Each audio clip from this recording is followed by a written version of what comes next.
Hello and welcome to Star Wars News and Weekly Comic Recap presented by Tales from the Dark Side. This week we're covering the new comic release, War of the Bounty Hunters. Also, we remind everybody that Father's Day is fast approaching, and we give some simple gifts ideas to say thanks to your Star Wars dad. We'll review and give our opinions on Bad Batch Episode 6.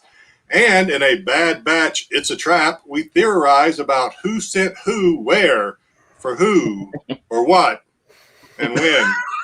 How? Why? Hey, there will also be a CBCS Bronze Age box opening this week, along with pickups. And any show, especially this one, would not be complete without some dad jokes to share around the water cooler in the break room tomorrow, and no one else delivers punchlines like Jedi and Wookiee. And let's get it going, fellas. I don't know why they keep telling me to do that segment.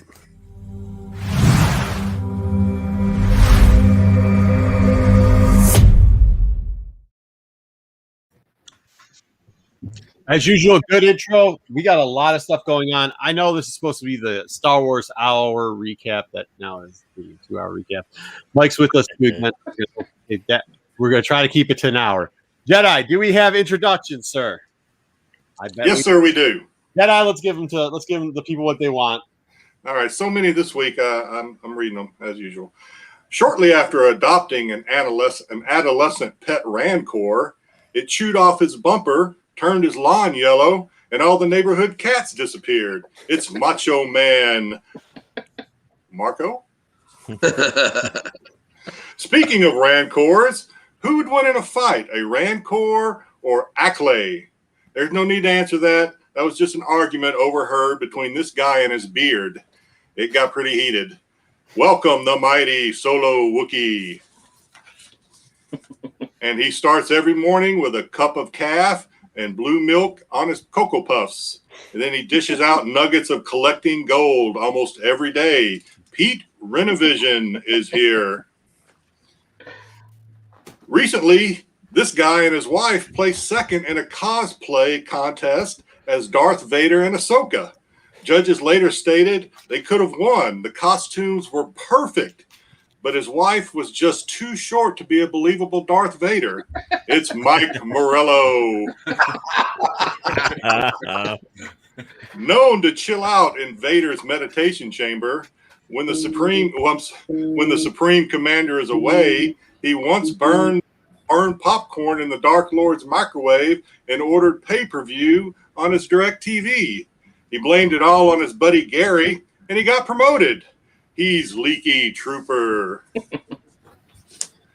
And we're just happy this crew member can join us this evening after throwing out his back dancing to Star Wars Disco earlier this week. Doing the booty bump is a young man's game, JJ. Let's hear it for the resilient JJ Maxwell.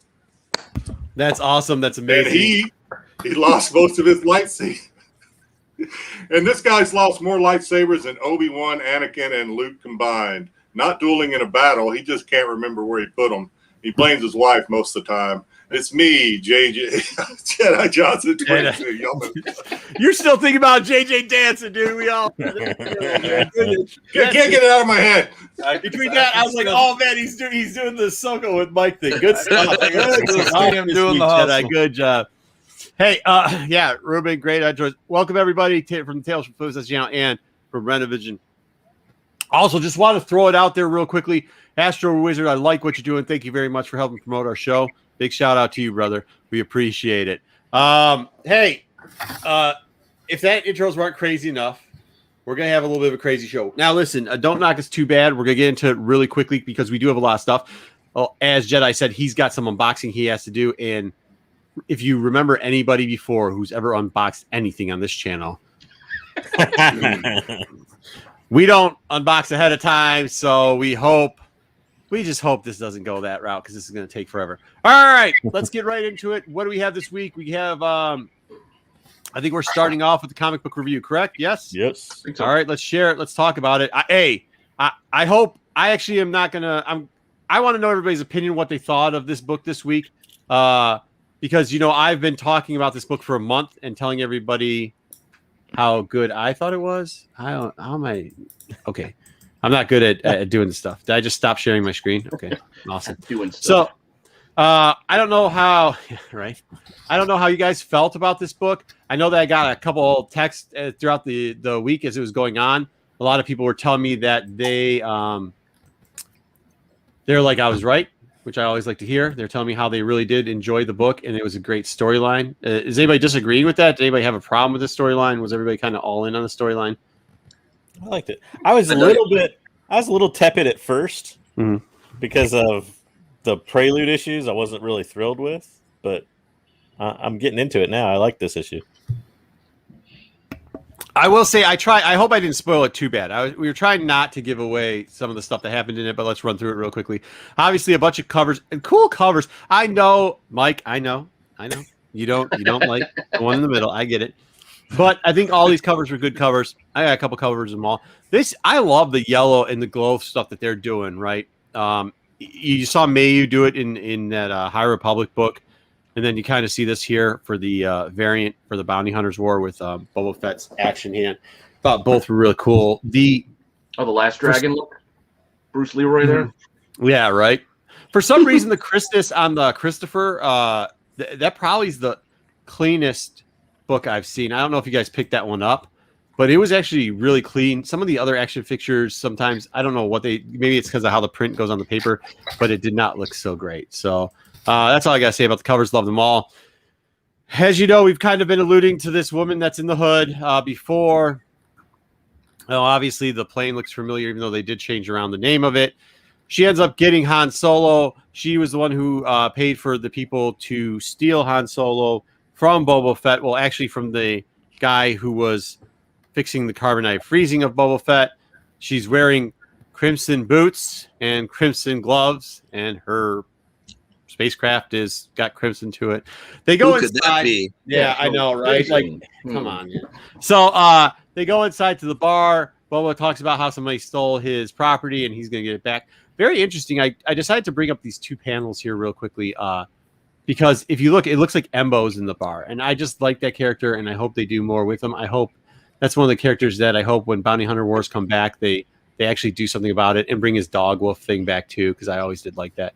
And then the other character kind of looked like Yoda, and I took another deep shot. And if you actually look at it, God, it doesn't even look that good here. But when you look at it in the comic book, that actually looks like more hair and green hair, not like white hair. And it's probably not Yoda too, because a little bit too tall. So, but I knew it probably would come up because sometimes I think somebody called a blue Yoda one time Grogu or something, and a yellow Yoda, or I don't know, whatever.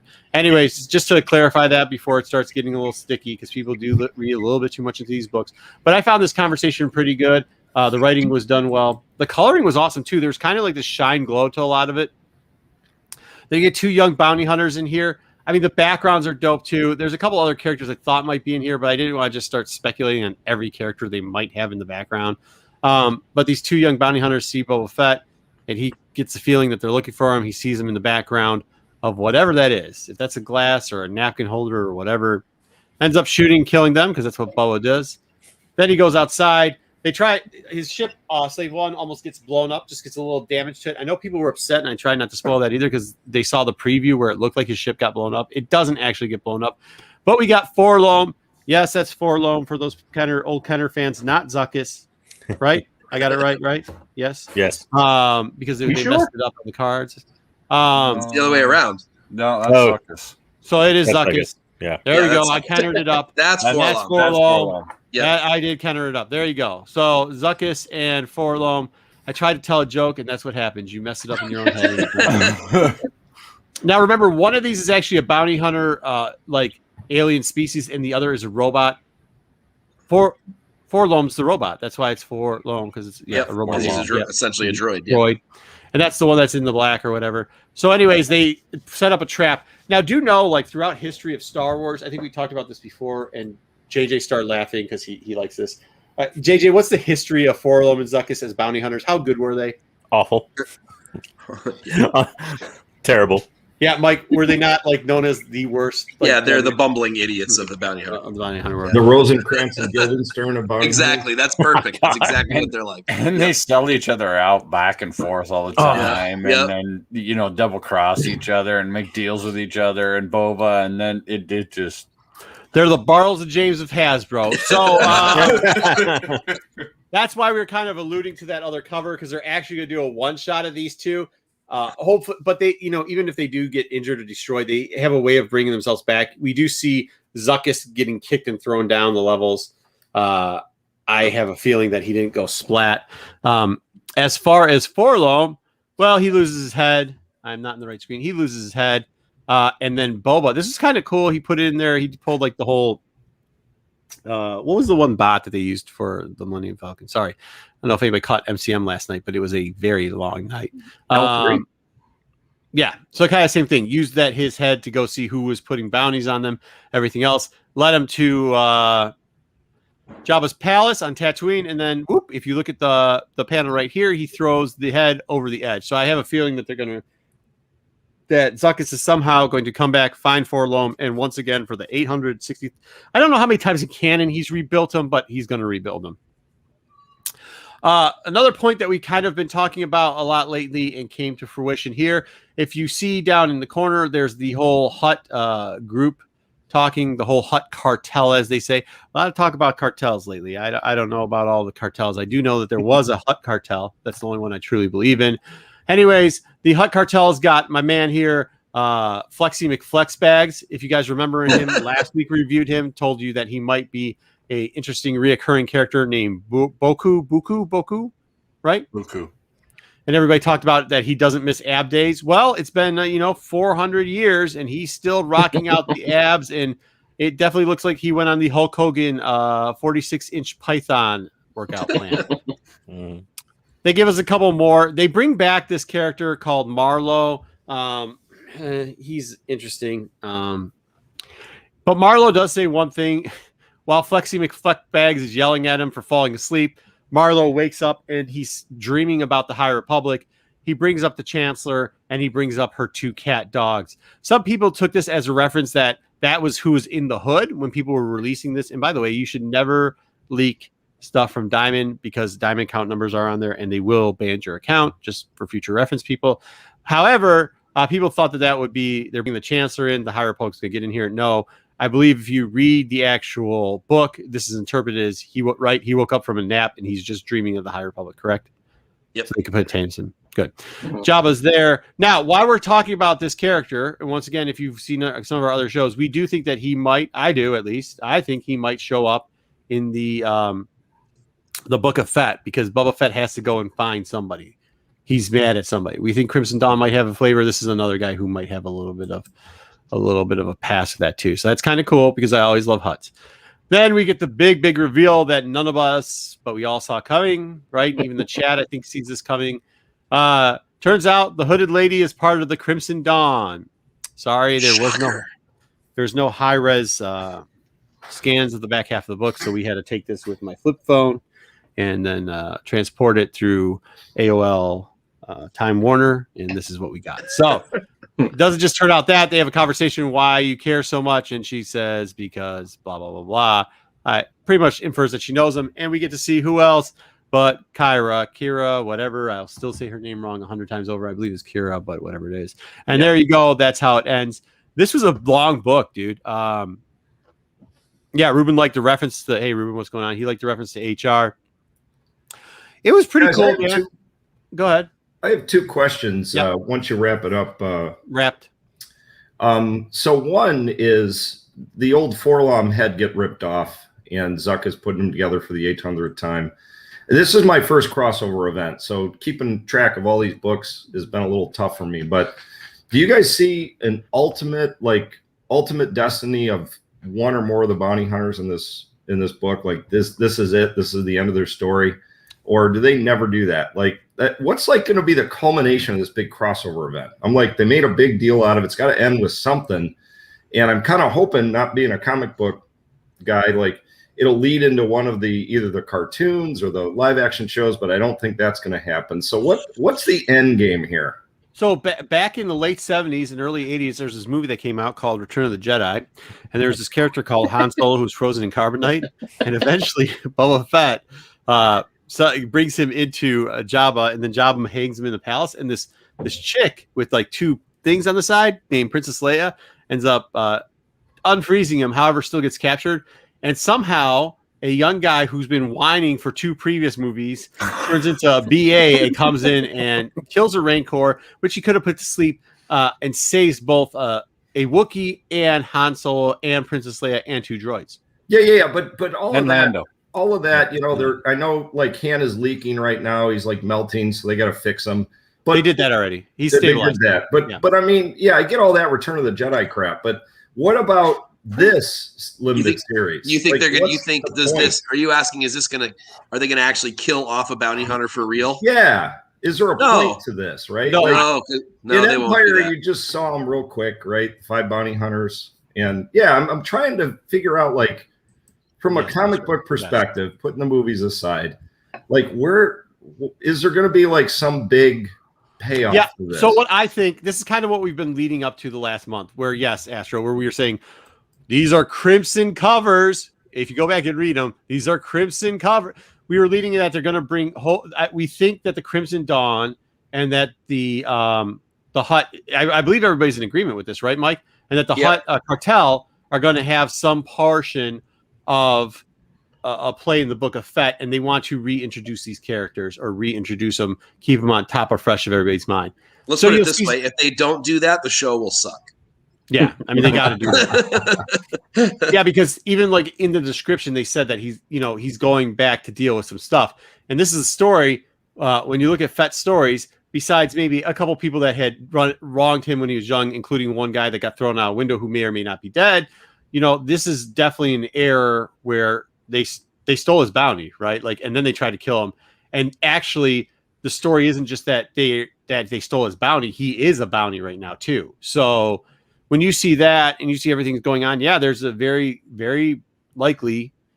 There's a lot of scenarios out there that could play very likely that you'll see a Valance, that you'll see a Kyra, a Kira come back, of course, Crimson Dawn, and that you can see the Hutt cartel too, which I maybe the Hutt cartel. I don't know. You guys got to tell me. I know you guys are kind of 50-50 on that. That's my fantasy is, seeing a yoked Hutt just like ripping and coming in. And, you know what I mean? Like in Book of Boba Fett, that would be sweet. Yeah, that would be super dope. Like an 18 pack going on and stuff like that. But I mean, it could happen.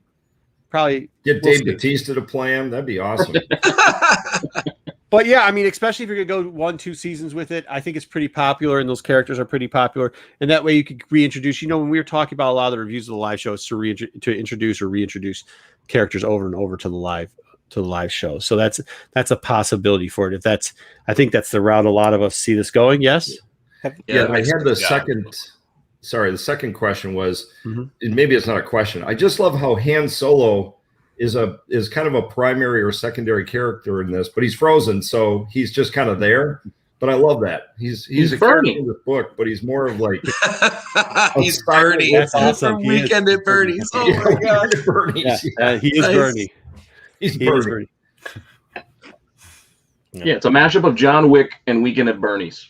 That's all Lopez. Yo, I was thinking of- Lopez. I was thinking of something else that's interesting. Speaking of Darth Lopez's comment there, Which is you have to read it out. Not everybody watches the show. oh well, he had to put a restraining order on Emilia Clarke. It was bad; she wouldn't let it go. Anyways, the thing I found interesting is we haven't heard a lot about casting for Book of Boba Fett, right? As far as other characters besides who we know is in it. Yep. So it's kind of interesting that you haven't heard anything about that, and the show comes out in December. And Right.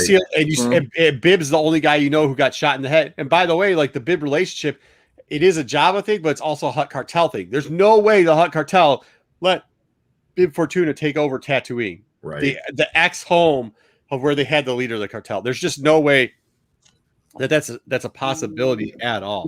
Well, and JJ, I was kind of hoping, and I know it's not going to happen, like maybe Emilia Clarke and Kira would come into that, but I know she's in that new Armor Wars Samuel Jackson series. So she's still in the Disney universe, but who knows? I don't think they'd bring her back, but I thought that would have been kind of curious. Okay, so guys, real quickly, we just talked about this because if you guys haven't, if you're over on Revision, you've probably seen it already. If you aren't, you're here. Make sure you go over to Revision. Last week, me and Pete started a new show on Wednesdays, and we did tier ranking. This week, we're supposed to be doing a casting call because Pete used to write an article years ago called "Casting Whatever." No, I was just doing the wizard thing from Wizard. The wizard thing. Who is Emily Clark? Clark? Who is that?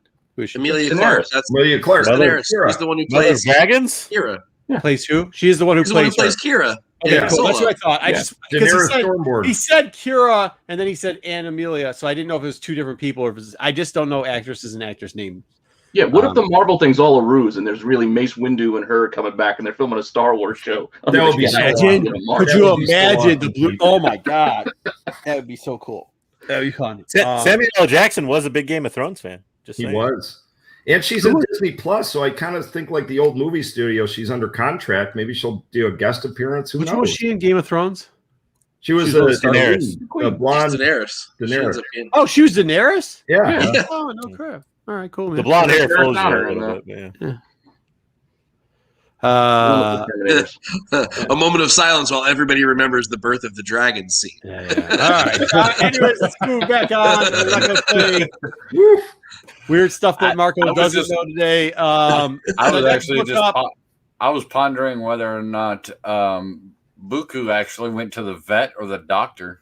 I bet it's the vet because his pythons are looking sick.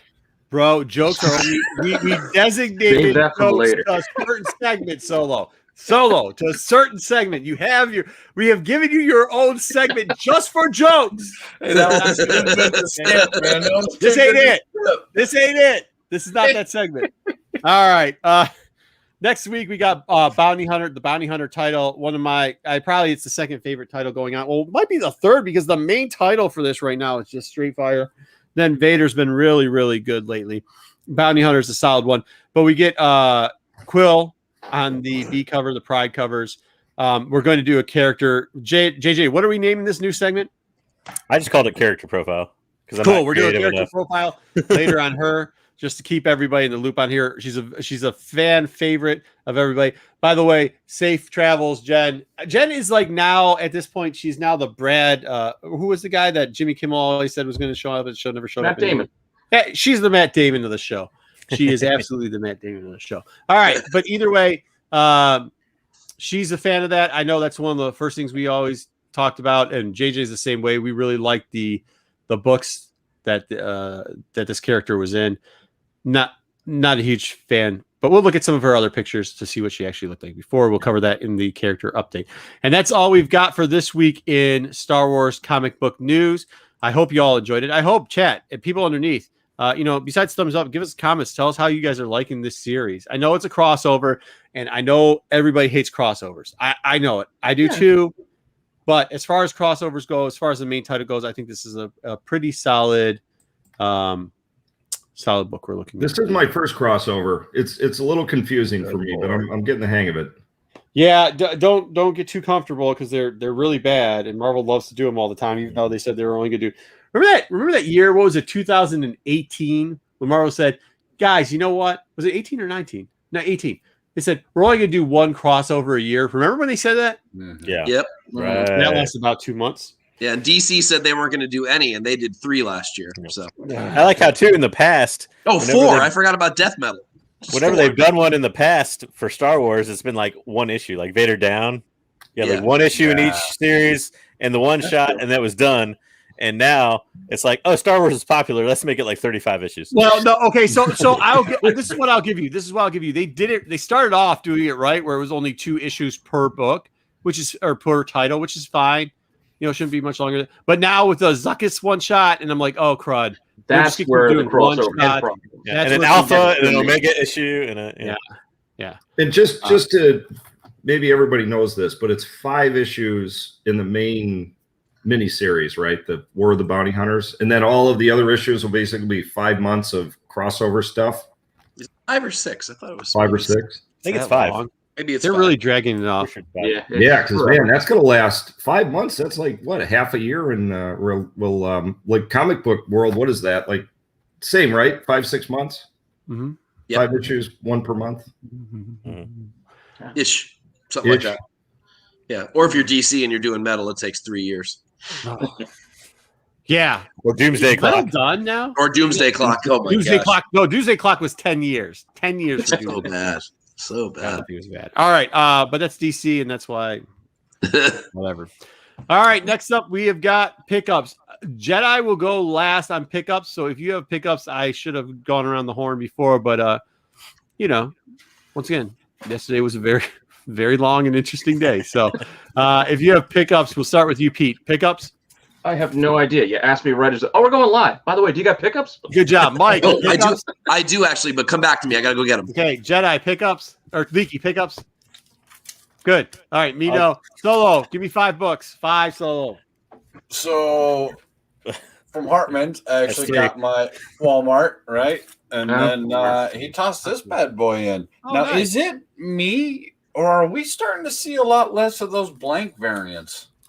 Mhm. It just seems like I'm not seeing as many blanks as I once did. No, well, Maybe I mean, it's just cons are me. coming back up. If you see I the was about to say, cards, I wonder if it's because there's no cons. yeah, people are starting to do That's it. true. You know, right? Actually, last year they used to be eBay sellers that would sell like whole stacks for stuff, but it has changed around a bit, and it's been getting better and better. Yeah, is it because of that, or is it because they got weird and they started doing? Well, let's just do an all purple cover for Joker, and let's do a spider web background. That's Yeah. blanks, and they're not really. And let's blank make the anymore. let's make the blank one like a 1 in 200 variant. Exactly. So big Hey, shout out. You know, to there's that Hartman one. Sports There's that Cards one on. Sorry, in the chat because that's who I got those from. there you He go. hit me Huntsman. up and he had Good to some. see you. So thanks and good mailing, good shipping, great deal. Perfect stuff. Hey, every time Solo says something, I think there's some double entendre in there. Like, I can't. I'm waiting for the punchline. I'm just waiting. Every time he Once says again, something. he's restricted to doing jokes. He will be silenced if he leaves the joke section, which is at the end of the show today. But this is it. Yes, say hi to Hartman. We appreciate everybody's support. Hartman Sports Cards. Apparently, Solos use them, so check them out. Darth Lopez, Ruben, always great. He's great. Astro, we already said thank you very much. Make sure you're checking him out on. Ironically, I got mine from Invite to Raid 666, who's in our chat sometimes too. yeah, Yeah, that's he's cool. got good books. Yep. All right. Who else we got? Dusty's here. Dusty, always good to see you. Fisher, Shannon, how are you? Ish, sobered up from last night. Is that an option? Because if that happens, let me know. All right. It's just different levels at this point in my life. Where are we going next? Oh yeah. Hey, before we leave pickups, I know it's yeah. not a comic pickup, but check out my channel. I hit a garage sale. Lego. This is garage sale season, and there is some serious Legos out in garage sale. I don't know if it's from pandemic or whatever, but check out my channel. I got a big garage sale haul, but I haven't been out to Comics Corner yet to pick up my my pulls. So You mean people, parents are sick of stepping on Legos now. They thought it was a great idea for kids, and then all of a sudden, when their feet just got ruined, they're like, "No, yeah, it's time to go." Awesome. All right, so back up to Mike. Mike, what do we got? I got some vintage. Vintage. Yeah, I got a Oh, nice. R2 Yes. sensor scope, unpunched, real nice bubble. Nice. Got a See the super bubble. Can we cheap. see the bubble a little better on that or no? Ooh, Little yellowing, but that's solid, man. That's not solid all the way dented. around. That's good. That's Wow. awesome. Yeah. Coloring too. All right, that's nice. This one was Real not. nice. This one was a little crushed, but I got it for $20. So Get out also, of here. Also unpunched. Yeah, I know. Exactly. So real nice straight card, unpunched, but the bubble's a little on the crushed side. But otherwise, the big boy is this one. Oh, nice. Ooh, Han with nice. the metal. Yeah, I like it. Is sealed. Wow. Yeah, baby. Unopened, nice. And this has never even been bent. And he's totally Mm. wearing Was it bent? Chewbacca's metal. Wow. Yeah, this never got folded. He's That's wearing crazy. Chewbacca's metal. Yeah, Crazy. so that's one that's eluded me for a really long time. And Yeah. now I just need IG-88, which will cost me $72,000. Metal. But anyway, that was my week. Perfect. All right, and then last but not least, wait, JJ, did you have JJ or Yeah, I no? had some. I had some. I'll go quick. JJ, you got Nice, some? Mike. Yep, I got some. Go ahead. What Okay. is? Of course you do. So- What do you got? First one is a little Lando variant. Yeah, baby. So, Love it. was hard to find. 1 in 25 for Lando Double or Nothing #1. Yeah, I just ordered a bunch of those. Yeah, A bunch of that series. they're starting to disappear now. My quest to get someone keeps doing shows, and every time they do a show, all these books seem to disappear that I've been hunting for. And I wish that these three guys would stop talking about the books that I'm looking like these for. solo variants here that are yeah. But next up, I've been trying to find all the Dark Horse variants. I'm like on a quest to hunt them all down, which is going to take for freaking ever. But I did come across this guy for fairly cheap. Oh, nice. So this is the Star Wars Darth Maul #1 Dark Horse run. But it's it's the photo cover with, you can't see it too well, but foil print from Dynamic Forces. Dynamic Forces? You can see it. Yeah. It is Dynamic Forces. Dynamic Forces, the king of the foil prints. Indeed. I love that book. I'm huge on that book. I think it's great. Yep. Yeah. Good pick. Great pickup. And then I'm also picking up Star Wars Adventures variants, which is also going to take forever. But so this one here is the Comics Dungeon variant for Star Wars Adventure #1. Nice. This guy is kind of sort of rare. It's the Heroes and Fantasies store exclusive. Ooh, yeah. For Star Wars Adventure 1. Like that. Yeah. And then I got a #8 little Hondo, which I think was the B cover. That was, yes. Yeah. Yep. And then little Imbo. We mentioned Imbo earlier. This is right. 1 in 10 incentive. He's not on the cover, unfortunately. He is on the cover, though. Yep. He's on the B cover, I think. On the B cover. And this one was actually shockingly rare, and I found it for pretty cheap, so I'm happy. But this is Forces of Destiny, Leia, but it's the 1 in 20 incentive. 1 in 20, yeah. Which is the only one to have a 1 in 20 in that run of Forces and Destiny. Everything else was a 1 in 10. And then I probably paid way too much for this guy, but getting all those Galaxy's Edge variants, I had to pick it up. So it's Cool. 9/8, second print of #4 Oh, that's nice. with the Afro cover. And I think it's Hondo in the front. And Hondo. Sure. It's Hondo. Yeah. It's Hondo and Afro on Hondo it, yeah. so. Mhm. That's it. Droid. That's a good Cool. cover. Great That's set of nice stuff. book. Nice work. Stuff, JJ. All right. Is that I got it? one. I Pete. found one. Okay, we're moving Pete. Just Pete does one. videos of pickups. So, let's see what he salvaged for us. Speaking of our show, this one is Ben C's fault because I thought I already had it, but I had to get another one. So I did get the 1 in 25 of the Empire Ascendant with the Afro riding the Tauntaun. So after you guys did your show, because I've been looking forever, and I was like, that's it. I'm just gonna go on eBay and buy one. And I found one, and I was like, okay, I gotta wait 24 hours. They're gone. Every single one on eBay after your darn show came out, they're gone. I was like, ugh. It is a thing. That's the thing too about talking about comics. And we tried for the longest time on this show not to do it too much, but it doesn't matter, man. As soon as you talk about them, they're all gone. And we try The to. thing is, it'll come back around though. Yeah, you'll get them again because it gets a high point right now, and the next thing you know, there'll be a couple, but somebody will. Everybody who has one now, after everything got cleared out, will now throw theirs up to sell because they want to get what everybody else got, and they won't be able to sell them as easily or quickly because the market's been fulfilled and prices. There's a few that won't do that. Like Ahsoka won't do that. No, there is. There's always the one that puts it up for $1,000. There's always that one guy. Yeah. Every book's $1,000. Every book's $1,000. So, all right, cool. Well, there we go. We got some good stuff, except for the biggest one of the day. Jedi, let's see if we can make this one work, okay? I'm going to try this. We're going to see. Just keep a list. That's a good idea, Ruben. That is exactly what you should do. Keep a list, keep a memory. All right, Jedi. So what do we got going on today? All right, so I sent in to CBCS 2 sets of Bronze Age Star Wars 1 through 6, 2 number 42s, First Boba Fett, and 43 First Lando.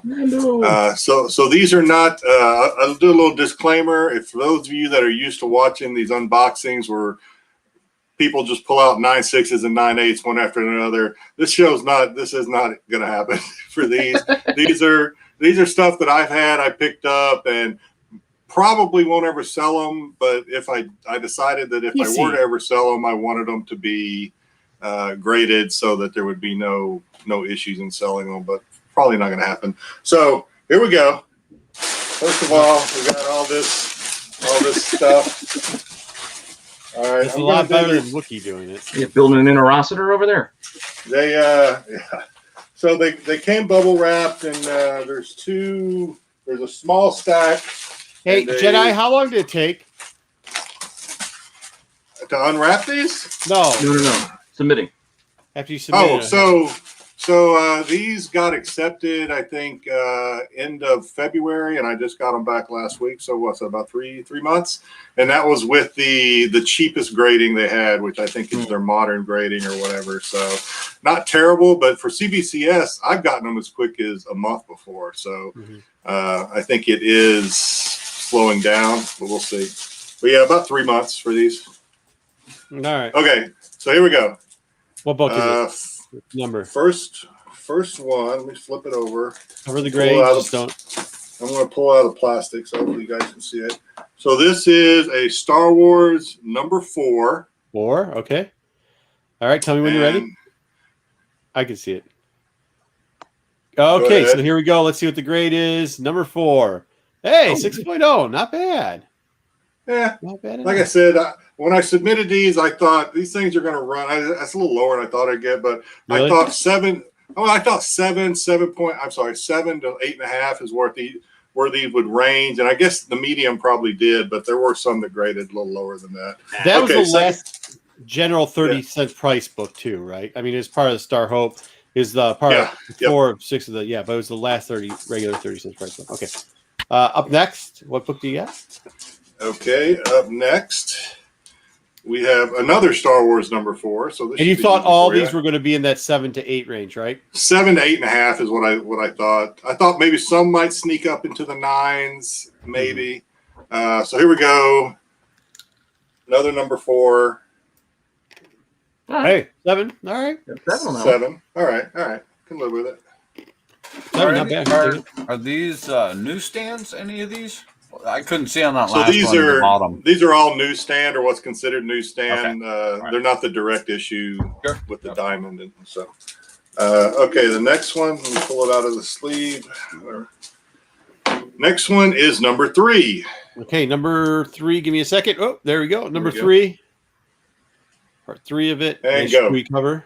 All right, and go. And 7.5. There you go. All right, you're getting up there. This is one of my favorite covers. First Chewbacca cover, I believe. Harry from Harry and Andersons. he and a lot of those early. He was kind of like back then. Chewbacca changed about as much as Afra does on the ones today. So yeah. All right, next one we have. Okay, another number 3. So they kind of kept these in order for me. Yep. And let's hit it. Oh, 6. Nice. It's kind of 6 and a 7. I mean, you're kind of all over it with it. All right. Yeah. You didn't press any of these or anything? I didn't press or do anything to these. I rarely do. All right, next one. No, they weren't. Wait, put that guy back up with his comment. I thought that's what you were asking because you saw the comment. Yeah. Oh, I thought it said NWO. It says OWN. All right. Or wait. Oh, no, not pressed, not cleaned. I just sent them in. Really just wanted to protect them. From I'm with you. Okay. Oh, all right. Number 2. Okay. He says the big boy. This actually is a big one. A lot of people weren't going after this book right away because they didn't know the Solo and the Chewbacca. It's been very cheap lately. It's really been picking up in pace as far as baby. Hey! Nice, Lord. This one good. 9.4 non-press. That's like there you go. That's pretty, sir. That is nice. That's a winner. Give me another second. CBCS is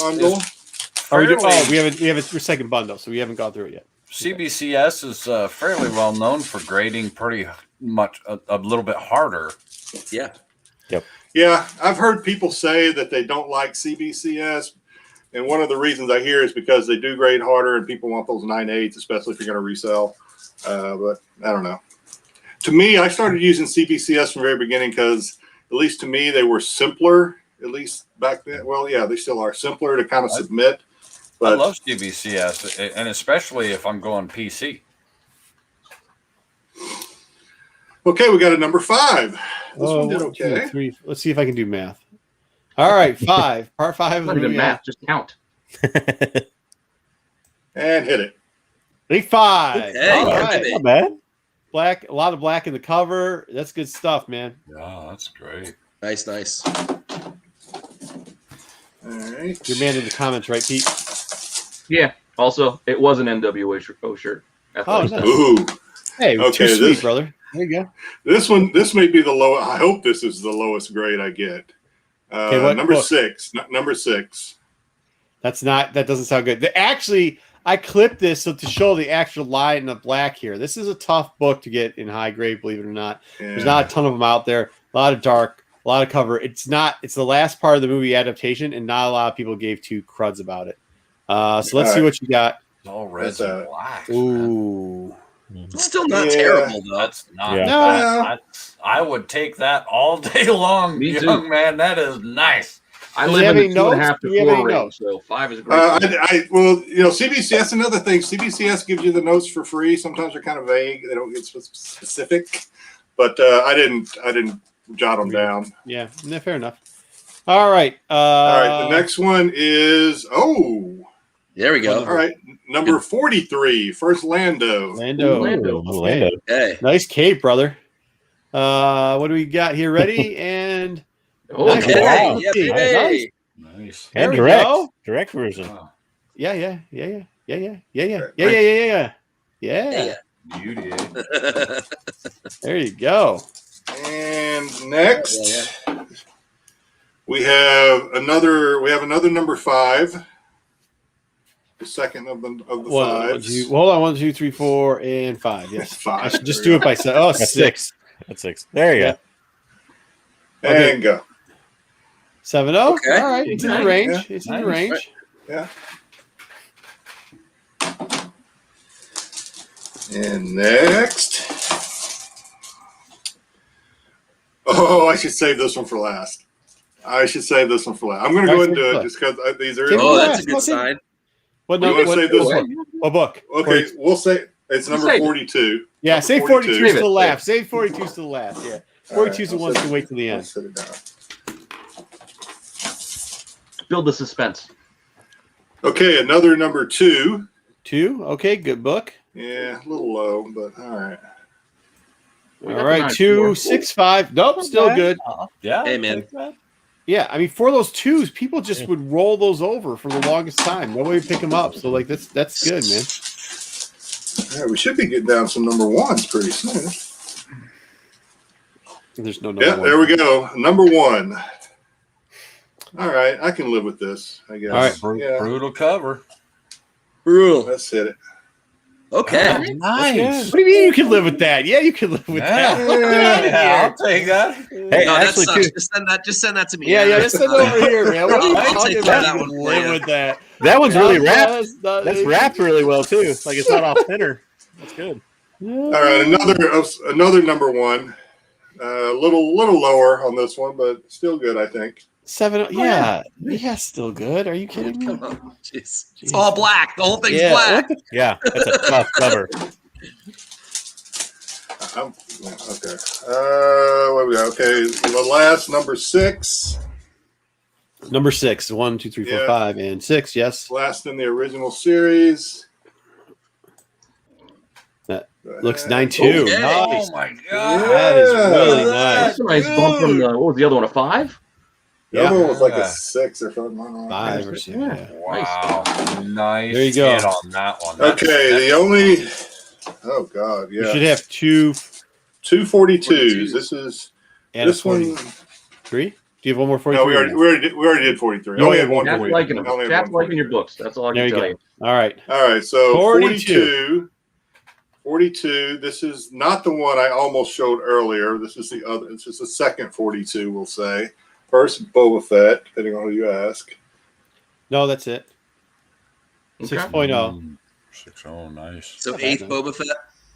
Yeah, I watched your show. I watched your show earlier, all Pete show. All of you guys. Oh, why did you guys say it was the 8th one?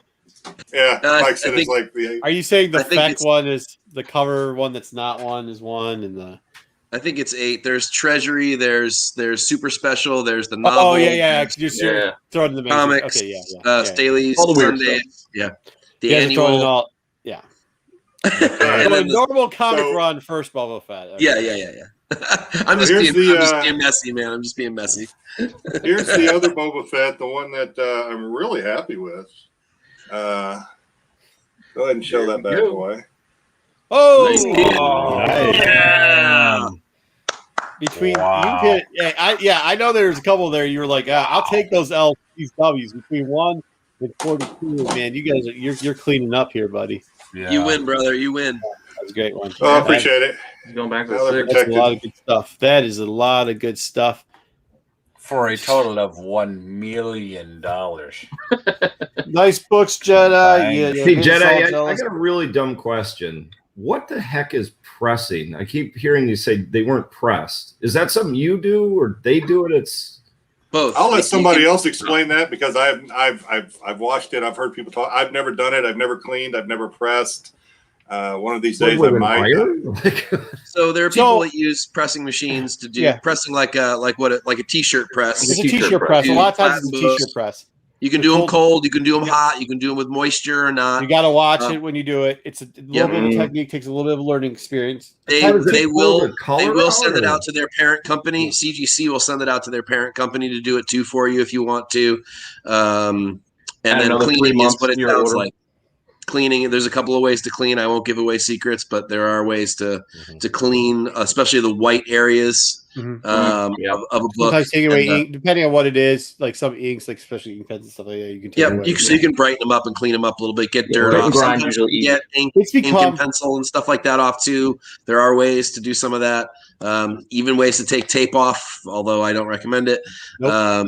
And then of course, then to press it, to flatten it, to get at least some of the, I don't know, finger mess off. If you do it right, sometimes you can pull fingerprints. You can get the wave out of it. You can, depending on how good you are. Yeah, you can readjust the spine roll. The book's got spine roll. It's kind of became resetter. Now, Leaky, for the grading, it's become the standard. Like the thing about it, especially with older books, is people aren't really sure how heat/moisture and heat presses are going to react to books later on down the road. This is a fairly modern thing. Yeah. So we don't know 10, 20 years down the road what those kinds of processes are going to do to some of the paper and inks on these books. So for PC, a lot of people don't press their books. So if you're wondering why maybe he didn't press his books, that's a possible reason why a lot of people don't do it, is we're not really sure what that could do to a book we want to keep forever. So to be honest with you, it's like one of the ways that they weren't, like, back in the day, they used to micro trim or trim stuff. They used to color touch and stuff like that. And that became a big no-no in the industry.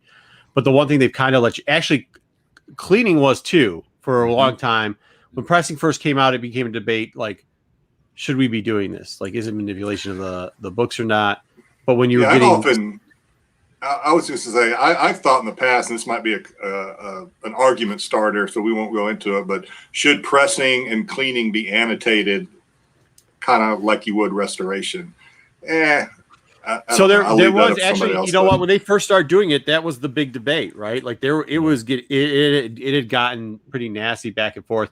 But then finally, like the companies that were grading started offering the services because they saw. Yeah. Oh, see, now it works kind of reverse, where people say unpressed as like, hey, it's a 9.4, but it's unpressed. So maybe you can crack it, resubmit it, and make yourself more. So there's a fine line too, because I mean, what's to stop you from putting a book down on a flat surface and stacking 72 books on top of it for a year? You're technically pressing the book. I mean, well, it's a little bit different. It's a little bit different. I know. But if you're not using heat, if you're just doing a cold press on a book, that's really all it is. There's a little bit of tech. I might disagree a little bit on that because there's a little bit of technique to cold pressing. Well, I'm not getting into technique because I don't want to give people secrets away, but because there are people that make a lot of money off this right now. So I think doing that would be the same. There's some people. Yeah, between that, so that's it. I mean, people are pretty much doing it, and it has now become the standard for grading because the grading companies do it. And probably, I see. To be honest with you, I've had grading companies do it before, and they aren't as good as some of the people out there doing it for themselves. So there is a thought. Oh, sorry. Go. There is a thought that if you let the grading company do the pressing for you, that they sometimes give you a little bump in grade. Yes. Sometimes. But if you get a good presser, I think it's just as good. But Jedi, sorry, one last topic or question on that. You said annotate it. When it gives a grade, does it literally say on the grade if it was pressed or not? Unpressed? Pressed? No. Okay, gotcha. No. So you could. I was referring to if something's been restored or something with ink touches or trim, whatever, they'll annotate it. Does pressing kind of fall into that same category? Gotcha. All right, so this is also the tricky part. Gotcha. We're losing the chat. They're talking about what you guys are wearing now. So yeah. We'll get off of this real quickly. What's wrong with my slaughter shirt? Well, The problem with it is what something Pete said where he's like, it's not been pressed. They're saying it's not. The person who's submitted the book is saying that it's not been pressed. You don't know if that book has or Wait has till you not see been the pressed. back, Darth. Same Hang thing on. with the You gotta with see the comic. back. Can you see the back? All right, so we're going into profiles. Oh, geez, he's gonna knock his whole camera over. This will be Yep, great. that's what we're doing. That's All right. It's the heavy metal hour with yeah. That's Man, we just lost 5 viewers. Good stuff. Speaking of viewers, we now are down. That wasn't to because of the 35 shirt. That was because of my ass. We went down from 40 to 35 viewers. For all 36 viewers that are still in the chat, feel They're free coming to back. give us a thumbs up if you like what we do. We really do appreciate it. Make sure you are checking out our man Leaky Trooper, especially if you're into Legos or Star Wars or just like supporting people who create content here. Make sure you're liking Renovision. Go out there. Make sure you see Mike and Pete and all of them do it. If you did check out last night's MCM, there's a lot more talking about grading books on that thing, and I don't know what those boys got me into. And links below this week is TYTV96. He's a friend of the channel, friend of the shows. He does a great job. He's got a great pickup, and everybody's favorite man. And he'll be coming back. He just has a real tough work schedule. Gonzo, we have Hunting with Toys with Gonzo down there. He had a great con experience, and now he's doing he's getting into. He did the review on the little 3 1/4 inch figures. So make sure you guys check those links out. Pete, I think yours is down there too. So there we go. Up next, hey Kyle. Yeah, Kyle's laughing because we might have stole a credit card and charged some books for a new service of grading. Either way, let's get to profiles. JJ, what profile are we doing today? Who do we got? What's going on? And who's who's running this show? I got it. Thank you. Today's character profile for Star Wars is Yurika Quill, or Quell, depending on how you want to say it, because I honestly don't know. But she is the ace of the Alphabet Squadron. So, Alphabet Squadron is pretty much the Time out. See, that's what I'm saying. That's what she looks like. You know, that's not what that one cover. We'll get to the other cover, but she's really and you'll notice I kind of repeated the same pictures in these slides. There are not a lot of images of her, so there's not. Yeah. But we'll go from there. She stars in Alphabet Squadron, has a series of novels, 3 novels out now, and she's, I would say, the main character of the novel. There's definitely other characters in there, but it's focused a lot on her story. So she was basically born around the start of about the start of the Galactic Empire. She, interestingly enough, was inspired to join the rebellion originally, but decided she didn't have enough training, so she was actually going to go to the Imperial Academy to learn how to fly starfighters. Decided she would later defect.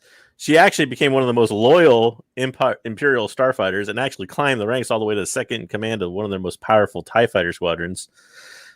Decided to defect after basically they blew up an entire planet. And basically she kind of got thrown out. Her person in charge told her to get lost. But yeah, but he did that kind of out of sympathy because she was having conflicting emotions about being in the Empire. Fair enough. He actually blew up her ship too. It was actually a very interesting scene. But anyways, so basically due to her fact that she was one of the best pilots in the I guess would call it New Republic of that period, she's elevated to the head of the new Alphabet Squadron by Hera Syndulla, which we all noticed from Rebels, who was a general at that point in the New Republic Army. So, and just so you know, I didn't explain this in any of the slides, but Alphabet Squadron is called Alphabet Squadron because of the planes that they fly, or ships that they fly, which is a A-Wing, X-Wing, Y-Wing, U-Wing, and B-Wing. So that's why it's Alphabet Squadron. Weird name. Good story, though. Anyways, and she's also one of the first major LGBTQ characters that they introduce in current canon novels. So it's kind of interesting. And they do establish the fact that she's basically bisexual, so she has relationships with men and women in the novels. So next slide for me, would you, Pete? Can we ruin that? Because another great character is like her part, or the person she's in love with in that character. Like that Alphabet Squad's got some awesome. I actually haven't finished all 3 novels, so I'm trying to make this character profile. My bad. I have finished the first 2. So she makes an interesting decision at the end of the second one. That's why I'm trying to not give away. Yes, I'm trying not to give away the last book. Okay, good. Yeah. Don't spoil it for me, Marco. Jeez. Anyways, so very important first comic appearance is TIE Fighter #1, which It's actually her first and only comic appearance to this point that we know of. It's definitely a full appearance, so no full versus cameo debate in this thing. She's in like 12 panels, talks the whole time. They identify her, everything. It actually contains also the first appearance of. That doesn't mean anything. Yeah, Look at Gambit. Sure. It just matters who's going to define it as what and how many words Yeah. they're going to put in front and behind the words first appearance. Yeah, but First haircut appearance of her hair with a head and a full shot of her entire body on a Tuesday with drinking blue milk. Okay, go we'll ahead. get the haircuts in a minute because they changed Yeah, all the one cover. yeah. But anyways, basically, it also contains. It's an important comic because it actually also contains I believe it's the 5th Squadron of TIE Fighter people, which is actually an entire squadron of TIE Fighter people that they did the whole miniseries on. So there's a lot of first appearances in this book as far as Star Wars characters go. So you basically got a pretty inexpensive. Grandma's in there too, right? Yep, Grandma, which is the leader of the 204th, which is the evil, if you want to call it that. Okay, Imperial. let's not get too far down the rabbit hole there, JJ. Yeah. All right. All right. So basically, comic value, you're looking at about $8 to $10 probably in a raw. It was hard to get sales data on this. There's not a lot of 9.8 sales, but 60 to 70 is where I saw a couple fall. So we'll go with that. So next slide for me. And so here's your variants for that same comic, TIE Fighter #1. So you had probably one of the more interesting JTC action figure variants here, which I think at this point he had already used a TIE Fighter pilot. So you get the TIE Fighter itself as the action figure. Hey, they did the diecast series on cards. That works. Yeah. So I like it. you get the 1 in 10 movie variant, which is an interesting TIE Fighter shot. Wait, hold on. Ruben says Ruben, please don't tell me you like the TIE. The only TIE reason Fighter. I picked up the TIE Fighter was one to complete a set, and I picked up a couple more because I knew it was her first, and I really liked the character. But please tell me you didn't. Please tell me you don't like that one. All right. Anyways, go ahead. I want to know what Pete thinks of the at least he the first didn't- one. At least he didn't double himself and put out another TIE Fighter pilot variant. Not fair enough. Two of them, but anyways, What do you think, Pete? Like you did with the Boba Fett one that he just released Well, this week. Pete, Like the Boba Yeah. Fett one? This Yeah. Boba Fett looks cleaner, though. I'm telling you, it looks cleaner than the other one that he did. So So Ruben loves I'm them gonna all. I'm gonna channel my inner Pete for a second because he always makes a point of. Go ahead, say it, Pete. I know you're thinking it. What? You know, I want to hear you do it. All the unused space, that light blue space there, man. Yeah, That's not making your head Wasted explode. space. Okay. Absolutely wasted space. It's ridiculous. Okay, Hey, I It's not for I knew it was everybody. there. other covers, you got the 1 in 10 movie variant, which is pretty much just the TIE Fighter squadron flying through the air or space, I guess.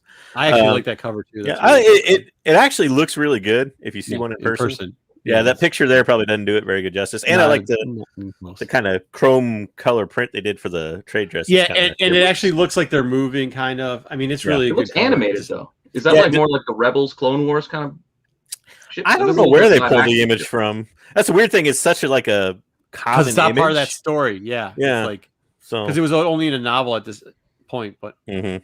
Yep. And this does tie into the novels, this TIE Fighter Mhm. series, just so everybody knows it does tie in. And then probably the most valuable one at this point, at about $50 to $75 in a raw and much more in a Woo. graded, is going to be your #1 character variant, which has Eureka Quill right on the cover. So it is her Love first that. cover appearance and her first appearance. yeah, that book was hot coming out the gate. People Yep. loved. I mean, That's and good this use TIE of Fighter empty series, I space. remember the #1. There was a ton of copies for the small little arc thing that they had, print wise. But even it was really popular because of the book and You want because people like that. And when those, yeah, there you go. big screen. We saw it in the background, Jay. Yep.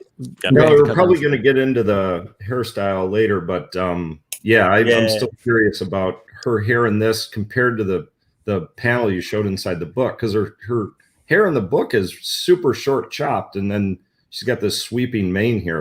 That was a little weird to me. I She don't took this one know. from Carol Danvers. Yes. It does look a lot like a Carol Danvers post. Yep. I don't know what. Well, let's flip to the next slide for me. We'll get into the hairstyle thing a little bit. So these are other notable appearances by her. You'll notice the 3 novels. So you got Alphabet Squadron is the first novel, Shadow Fall is the second novel, and the third novel is Victory's Price, which I haven't read yet. Don't spoil it for me, Marco. No problem. each one has a cover on. You'll notice the image for the first novel is the same image on the comic. Yep. Different color background, but same image. I don't know what's going on. That's actually another character variant. That is the cover for number 3 in the series. Which her name is for Admiral Pride. What? Which one? The middle one with the mohawk. Yeah. Also a good character. Yeah, I can't remember her. I can't never pronounce her name, so I'm not even gonna try. It's Don't try it. Yeah, the 3-part name, alien name version. Mm-hmm. Anyways, so I don't know what's going on. I kind of like, I don't know, maybe not as many as some people. The Bounty Hunters 13, which is the Pride Month variant, which is going to come out next Wednesday. I like it. She's depicted a little bit. I love the, I guess, detail on the X-wing and even the trade and everything. The image of her seems a little bit weird to me. In that, it doesn't. That's the only problem I have is the image. Yeah, it doesn't look like it's the hair. I'm like, Nope. If they didn't tell me it was her, I wouldn't have recognized it. Yeah. No, I think when we brought that cover up, because we went over all these covers, I think when we brought the cover up, that was the one thing I was like, I asked everybody if they knew who it was, and nobody. No, said, I didn't even. And I literally know who that was. You got me that TIE Fighter book, yeah, Marco. I read it, then saw this cover and did not make the connection at all. Yeah, she looks quite different. Okay, can I try to defend it?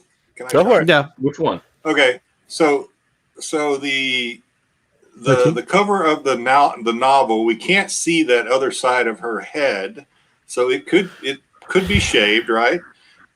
Whereas now we're seeing it in this TIE fight or X-wing fighter. We don't know if she's coming or going, so she probably could have had her helmet on, and it's just taking her helmet off, and it's kind of got her hair in a what's the problem with the hair? In disarray. I don't have the problem with it. No, it was in TIE Fighter 1. She had almost like a silver Caesar crop cut. Yeah. When I read that book, I literally read it right the same week as we did the Pride cover. I had no idea it was the same character. Yeah, and she looks younger. Looks different. It's like they de-aged her for it or something. She looks de-aged her. Am I the only one that's going to say it? She looks too white. Yeah, I mean, also in the comic, how she's described in the book. It's weird in the character variant, which is the same image they use in the novel, at least on the cover. She looks different inside the comic. She does, but her description in the novel is more towards the cover of the novel than it is the inside. I got you. But it's still a good cover, really. In all honesty, I love the cover. The cover looks dope. I mean, hey, I ordered 3, so I like it. It's I like the Viggo Mortensen cover on Victory's Price there too. That's pretty cool. I love this cover. It's probably my favorite out of all of them. But the only problem, like I said, that when we reviewed them, the X-wing is so detailed and so well done. She is muted by the X-wing because this is one of the best X-wing depictions I've ever seen as far as cockpit and character. And then they ran out of time and just left her in there like, oh, here we go, and shipped it. I almost wonder if this was drawn for a different she's purpose. Like rounded out. She's rounded out, and like her thing is she seems like maybe in the one picture for Alphabet Squad, this is what it is for me. In the Alphabet Squad, and even on the cover, she looks like her character, which is like this badass that kind of maybe doesn't know everything, but like when she gets tough, she's really tough, and she just kind of looks like some joyful, like round-faced young. Yeah, you guys are nitpicking the way that she looks in the X-wing, but nobody has a problem with her parking her X-wing outside the back of the high school in front of the peach stucco wall, apparently, because there's nothing else to go back there. Fair enough. True point. Let's get off this topic. That's not good optics. You're right. Thank you, Pete, for saving us for being old men. There we go. So this is a short character profile. This is pretty much the end of it. But take it easy, Lopez. Good luck tomorrow. She's a good character. I think they'll use her a lot going forward with a lot of different stuff. Cool. I hope they do. She's a great character.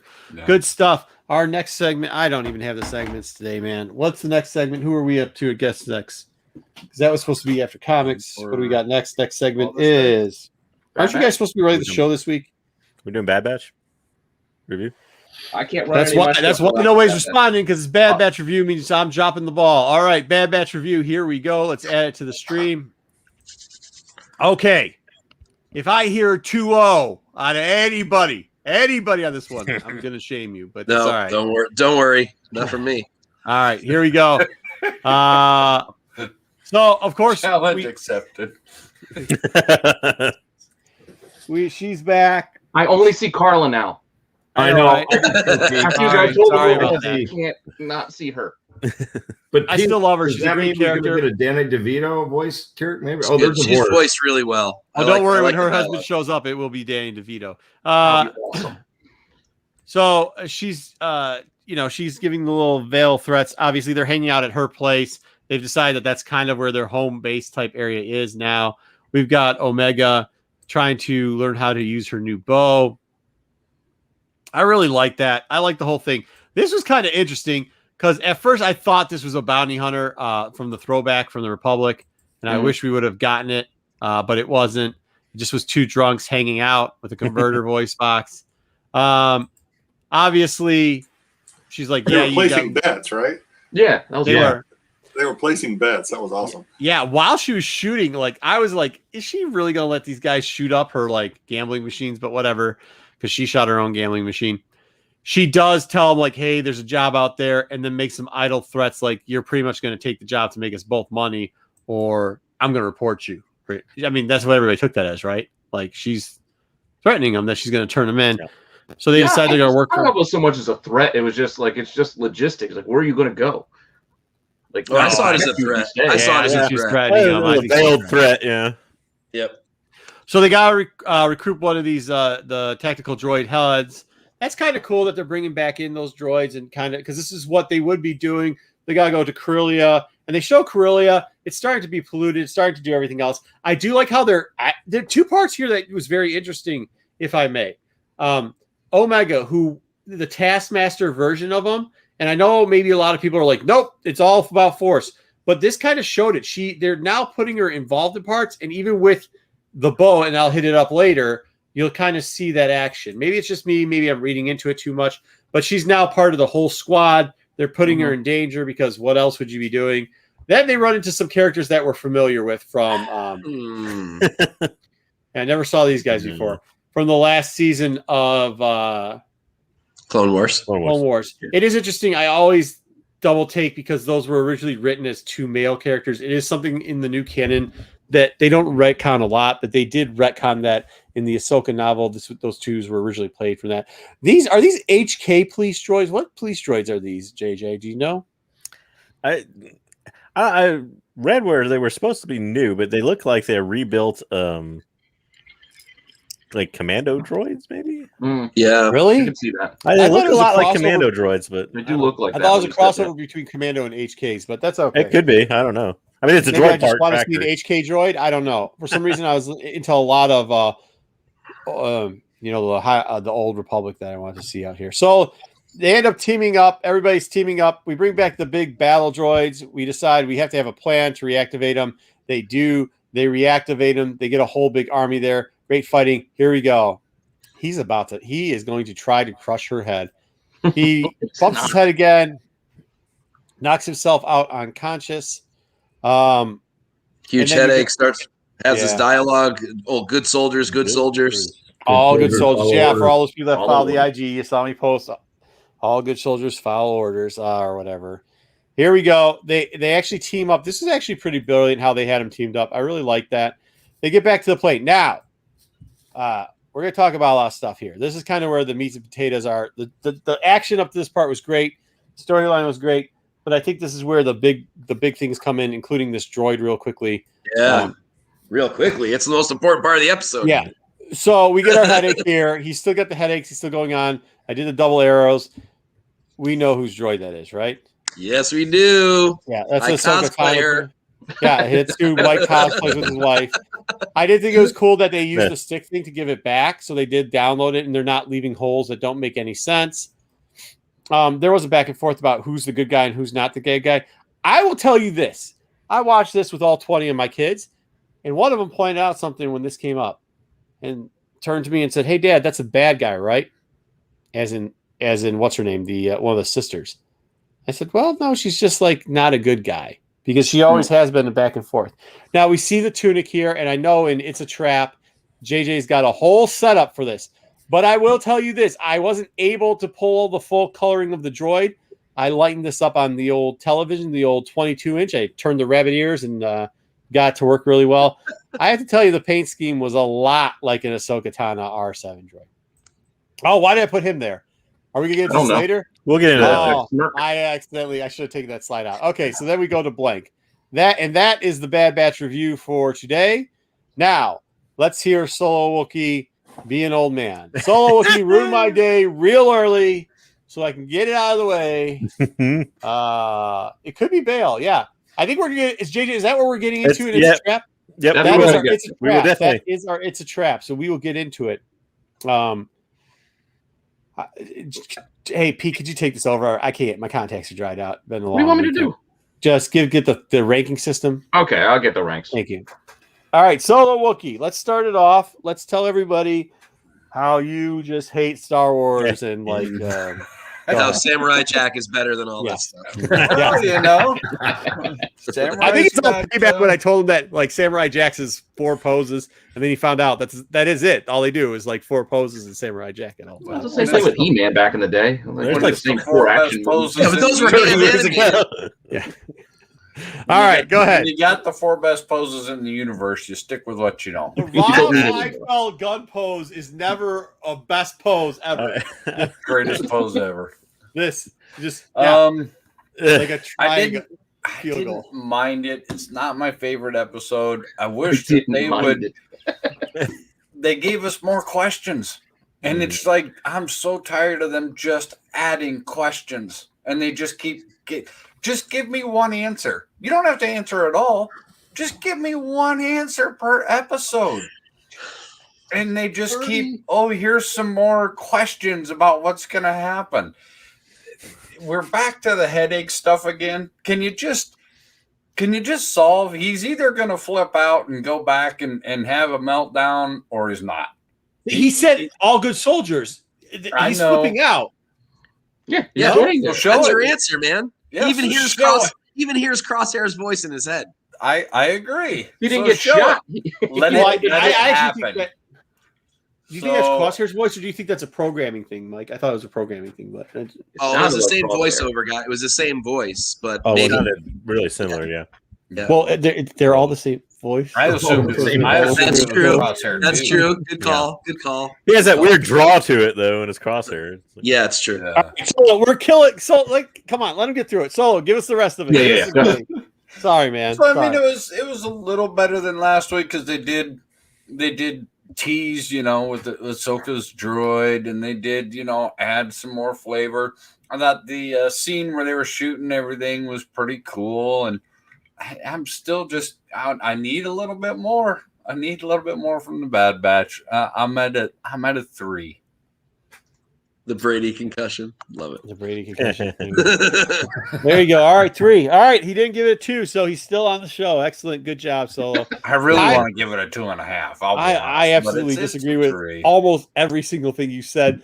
But hey, Leaky, do you have a point of view on this? What do you think of this episode? I do have a point of view on this. I like this episode, and I'm thinking we got too spoiled by live action, thinking you're going to get giant things week after week. They only got 8 episodes to play with, like Clone Wars. I'm guessing this is 22 episodes they got to play 16, 32 16. total. with. 16. Okay. Mhm. Yep.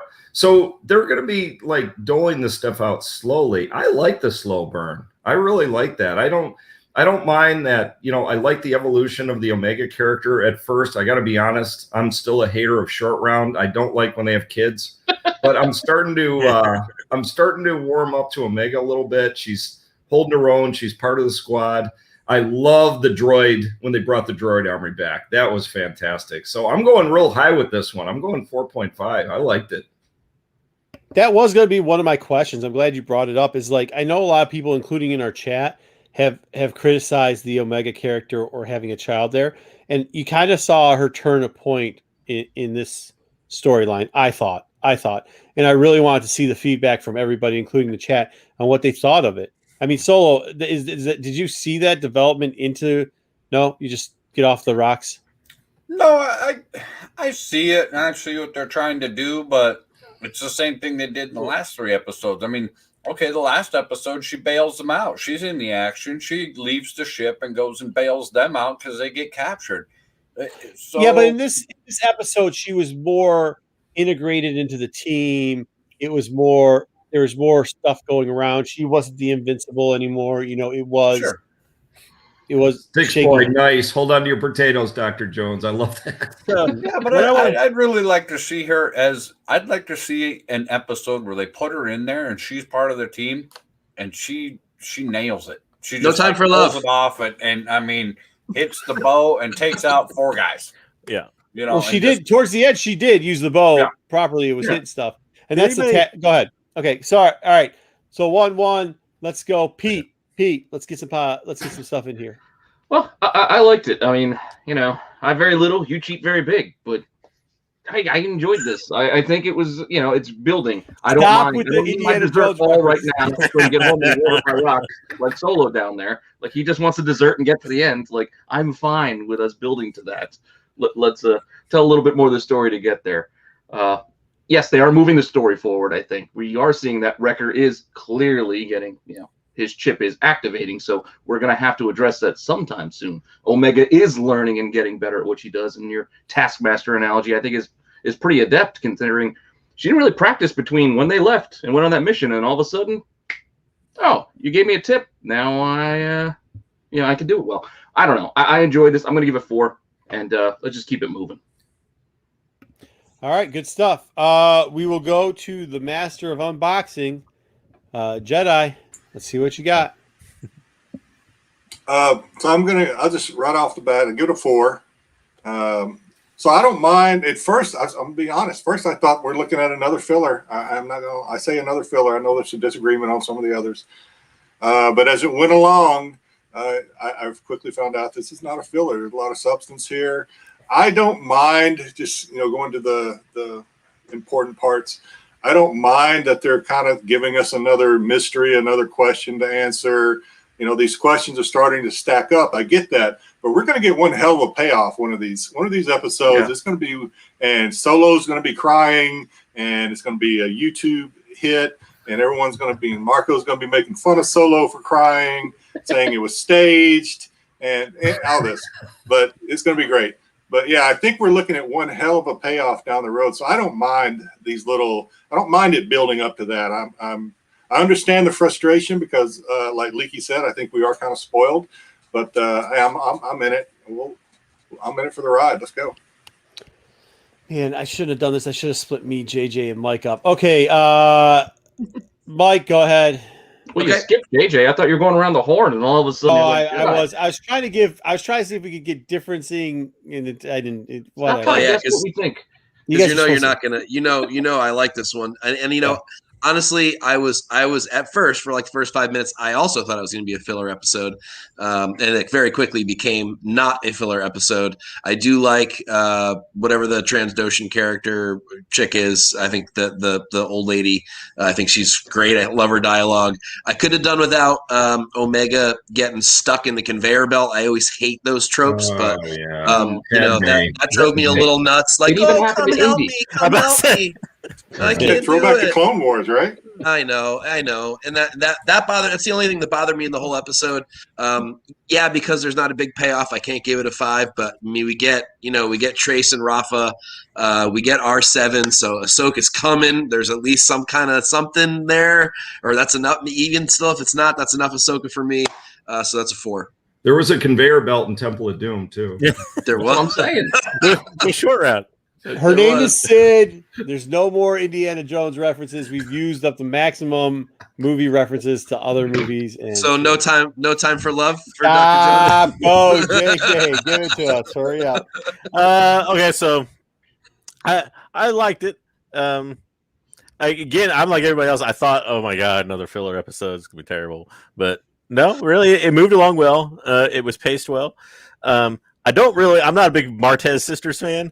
So I wasn't super thrilled about seeing them again, but it is what it is. They pull those characters out when they need to. But I love the Echo joke. Anybody else catch that? Did Oh, you? I yeah, hated yeah. the Echo joke. Yeah, that was fantastic. I love That joke I belongs love on the that. show. Echo's been waiting his whole life for that moment. That's why I'm surprised that Solo Wookiee didn't rank it better. That's a joke up his alley, man. No, I did love the joke. It would have got a 2 had it not had that joke. The Echo joke was made it a 3. Terrible. So yeah, but all in all, I give it a little bit harsher critic in some things. So I don't know about everybody else's theory on this, but Omega, if she is a clone that kind of combines all their augmented abilities, is she slipping in and out of her programming? Because it seems really weird. If anybody ever watched like Firefly, you had, the character, she would basically switch the programming on only when she needed to. And other than that, she was basically like an innocent girl. Yeah. Mhm. It seems like that's kind of what it is to me.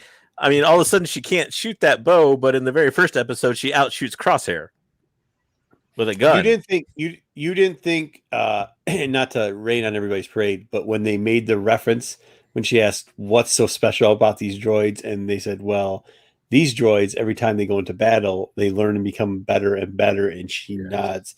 That makes sense. Yeah. You didn't think that was a link to her? Do they really though? Absolutely. Do those battle droids become better and better in battle? No, they don't. That's what I'm saying. Right. That was just a foreshadowing of foreshadowing. Because Yeah. Yeah, come on. Like- Yeah. All right. But Yeah. I don't know. I Totally. thought that was an interesting. So wait, aspect you're of saying it. she's a droid? Yeah, I think he's saying I'm she joking, learns. I'm as jo- she I'm goes. joking. Taskmaster. I'm Yeah. joking. I do like the river comparison for Firefly. Though. Yeah. Yeah. That was And, kind of cool. and JJ, to that point, Still When I too said soon don't on reference Firefly. any other movies, and he just comes out with a Firefly reference. You said no Indiana Jones. You didn't say Yeah. any. Yeah. JJ, with that being said about Omega, do you see her kind of being the downstream savior of Wrecker and potentially Crosshair? Like she's the one, what's the tech guy's name? He's the one I would assume would like Tech. fix it. I think she's gonna be the key to at least fixing Wrecker in some way, just because of their relationship, and she has the medical knowledge of the Yes. Kaminoans that nobody else has. So Yep. at least in their group. So Correct. I think that's gonna come about eventually. I don't know what it's gonna be, but a code word or something. I have no idea, but it's gonna be something that she knows that can fix them. You get a Winter Soldier situation. You got to say a series of words. Yeah, there you go. Yeah. As long Miranda. as she doesn't pull we up give a her a torch grade and yet? burn him, and No. he suddenly goes 3.5 would be my grade. as Half long as he point doesn't off take a for the torch- March of the Sisters. Is the code word Miranda?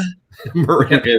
No, Mike, you know what's going to happen. She's going to take a torch, burn Wrecker, and he's going to go, "Oh, I'm okay now." Leaky, he said no more. I didn't do that. I didn't do that. literally one. said no more. I didn't All do right, that hey, one. this stick boy, this is it's easier to transition. It's easier to transition the storyline points for an animated series. Hard to develop the animated series, but if you already have the stuff in place, you can, right, Mike? You can already use those Yep. again. Than it is Yep. for live action.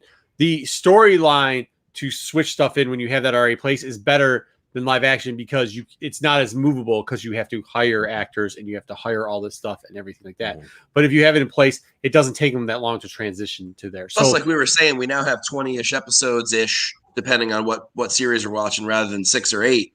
yeah, You know, you can slow burn it, and you can just put little nuggets in and go Yeah. from there. Well, it's Yep. interesting Sticks Boy brought that up because I literally, when I was watching it, was thinking about that. Like, what's the arc here? Is this going to go 4 seasons like Rebels? Are they going to kind of go on and on with Clone Wars? I assume 2. yeah.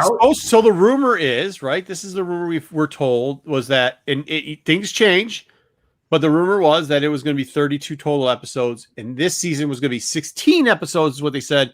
So if you do math not well like me, you take 16 and you add it to 16, and you get 2 Well, seasons. two There seasons. are 2 types of people in the world: those that can extrapolate data. Okay, so we're gonna keep going. No, but We're there's gonna no keep guarantee going the on. second season will also be 16. They could do 16, 8, and 8. Is all I'm saying. Like they do with Game of Thrones, where they give All you right, shorter yeah, but they seasons. could do another movie or they could do an end movie. Yeah. Anyways, Wookie, I knew you liked that, Wookie. That was for you. so I think that this was a great episode. I actually just really like the series, but I have always these guys know me. I always rave over all of them except for one. Yes, Stick Boy, we know which one, and you're going to tell me that it actually is really good, and I should go back and watch it all again. But all the animated series I really did like. Okay, except for Resistance. But with that being said, like, I think this is right on par with everything else. Sid, who is the Trandoshan, I thought her character is great because she does it in like I'm threatening you, but I'm telling you too. You know what I mean? Like, I thought that was very good. I thought that they didn't make Omega, an alpha Omega where she just knows everything off the bat, and she does have to have some of these learning experiences. I thought it was really good. I thought that the dialogue is still pretty good. The Echo joke was right in line with stuff that they should be putting in this, right? Like, that's kind of funny. I like the throwbacks. I like that they give you hints and they kind of make the light just shimmer on the astromech droid, so you can kind of think you're seeing the colors you want to see, and they give you partial images of people who you hope to see later. I don't have a problem with this. Like, it's entertaining every week. I do think that sometimes people get stuck, and myself included, in like, give it to us right away. But I hate the 20 to 8. Like, we complain like, oh, you only gave us 18 minutes of actual playtime. We have been complaining about that for freaking Solo, how long? About a year now. Every single other episode. This actual show is giving us 22-ish to 30 minutes per episode. And you're going, not you, I'm saying people in general are saying, well, why don't they just speed it up? Well, you can't have it both ways. And personally, I like this. I do like this person. And I think that there is development in there. I think there's a ton of foreshadowing. I do think that the foreshadowing of how she quickly changed and was able to use her weak, wobbly hands and not hit everything, to now she's popping people off and saying, yeah, you just have to use the string. Of course, and you see the Wrecker situation where it's like, they did use the voice saying that he's going to, and now you have that fear, like, is it tomorrow? Because it really picked up the pace, right? This episode picked up the pace.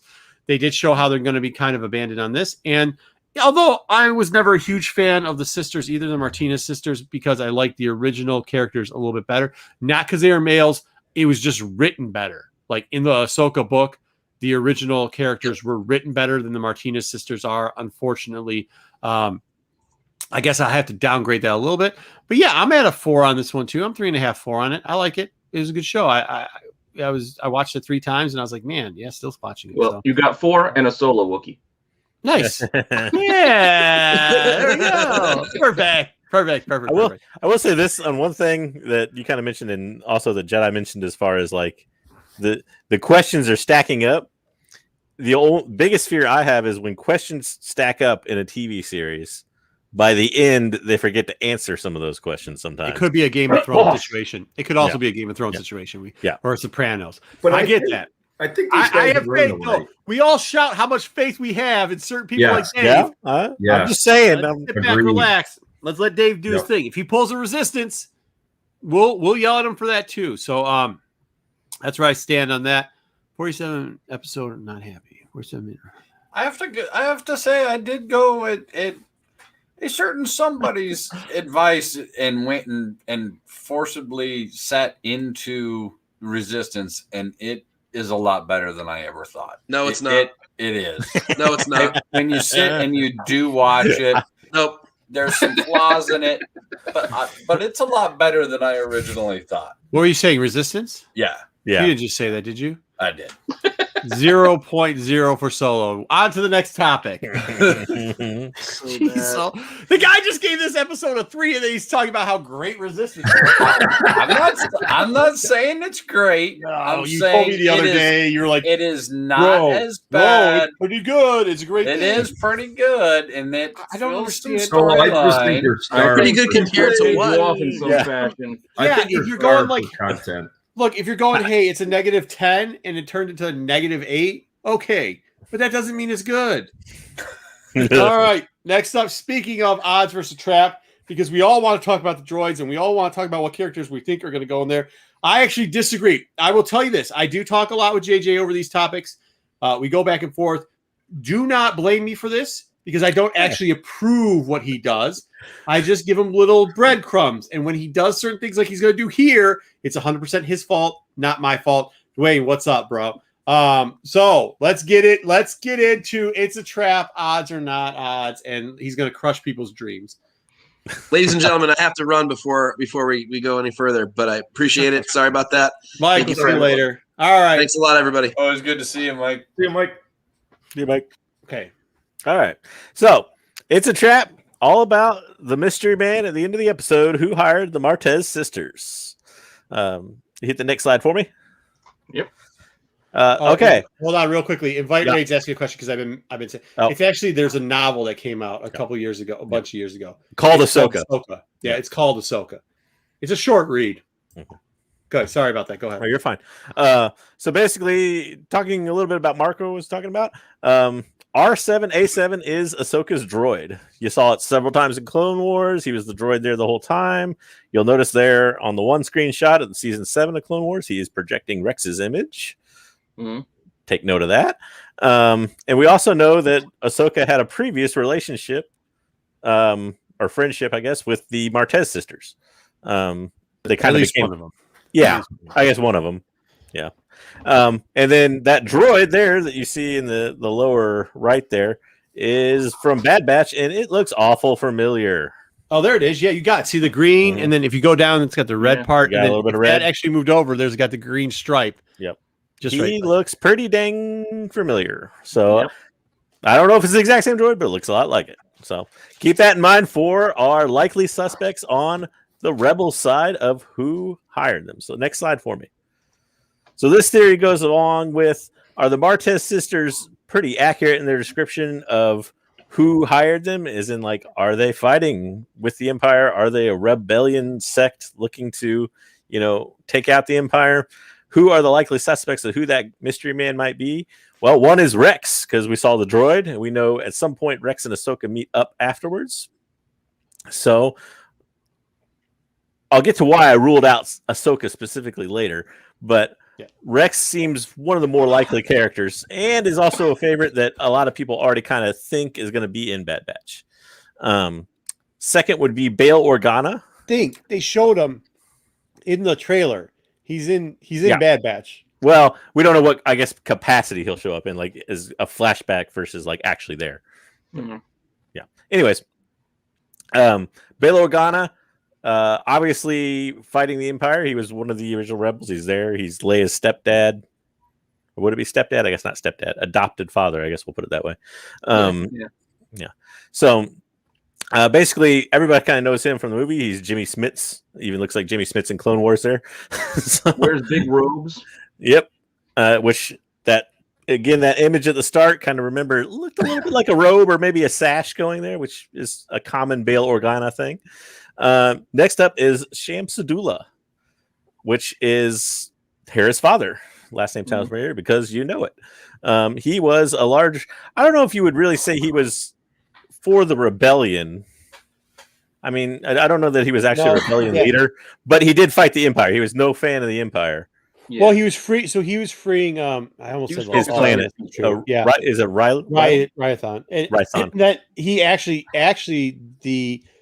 when the Republic didn't help him till the last minute, and when they did, then he ended up kind of being like the smarter Saul. But there's a link between him and Thrawn too, and then it doesn't go well for him. Yes, yeah.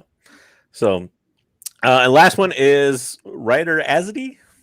I think is that how you would say his last name? But Azadi, yeah. So he is basically has an interesting background in that he was actually the governor of Lothal before Price. I forget her first name. Anyways, he basically got kicked off in his mining company that he owned something like half of, or something got stolen from him, and he basically over time kind of became a rebel resistance fighter. You might know him because he was in Rebels and played a prominent role kind of for in that he revealed who Ezra's parents were, or I guess the fate of Ezra's parents. So he's actually got a couple interesting things, and Sleepy John's going to love this when he hears this in the replay. So there's two kids that are predominant in Star Wars Adventures. The ones that the same kids that they use in all of Scott's stuff when he was doing all the Vader's Palace. And Ryder has a connection because of the place where he was between both Ezra, his parents, and what the heck's the name of the kids' family? You know what I'm talking about. They have they're in all the the adventure stuff. Where's Mike when I need him? I don't know their names. Yeah, the crafts, not crafts. Grafts, something grafts. That's them. Grafts. The Graf family. That's it. So that's really interesting there. But I'm stopping you because I want to explain one thing because we didn't do timelines and we probably should have about this one. He is not dead at this point yet. Yeah. Because he sends Leia, and this is before Leia. So yeah, all these guys are alive that we know of at this point. Currently, yes. Yeah. Mm-hmm. Whereabouts, not necessarily known for all of them, like Rex, but he's out there somewhere. We know. So. Charm did do this. Yeah. Or Cham. Yep. Yeah, Bell Organa's still trying to adjust his speeder. When he flew away from the youngling attack. Okay, so there's always a other side to every odds or trap argument. So let's hit the next slide for me. So you got to think when they explained that they were going to fight the Empire, whoever hired them, you got to wonder, besides Rebels, who is that? And at this point in time, this might be a bit of a reach, but Crimson Dawn coming about a lot. We talked about him a little bit earlier in the comics.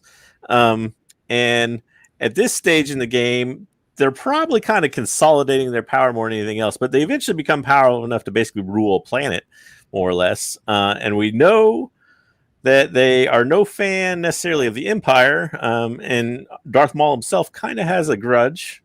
So if you go to the next slide for me, we'll go over the likely suspects that maybe the Martez sisters weren't quite on the level with who hired them. So we got Dryden Voss, who we all know from the Solo movie, if you watched it. Pretty much is, I guess you would say, the public leader of Crimson Dawn at this point. That would be correct. That would be a true statement. Yep. He's the front man. We'll put the front man of the criminal organization there. So again, his fate is one that he dies, but he is not dead yet.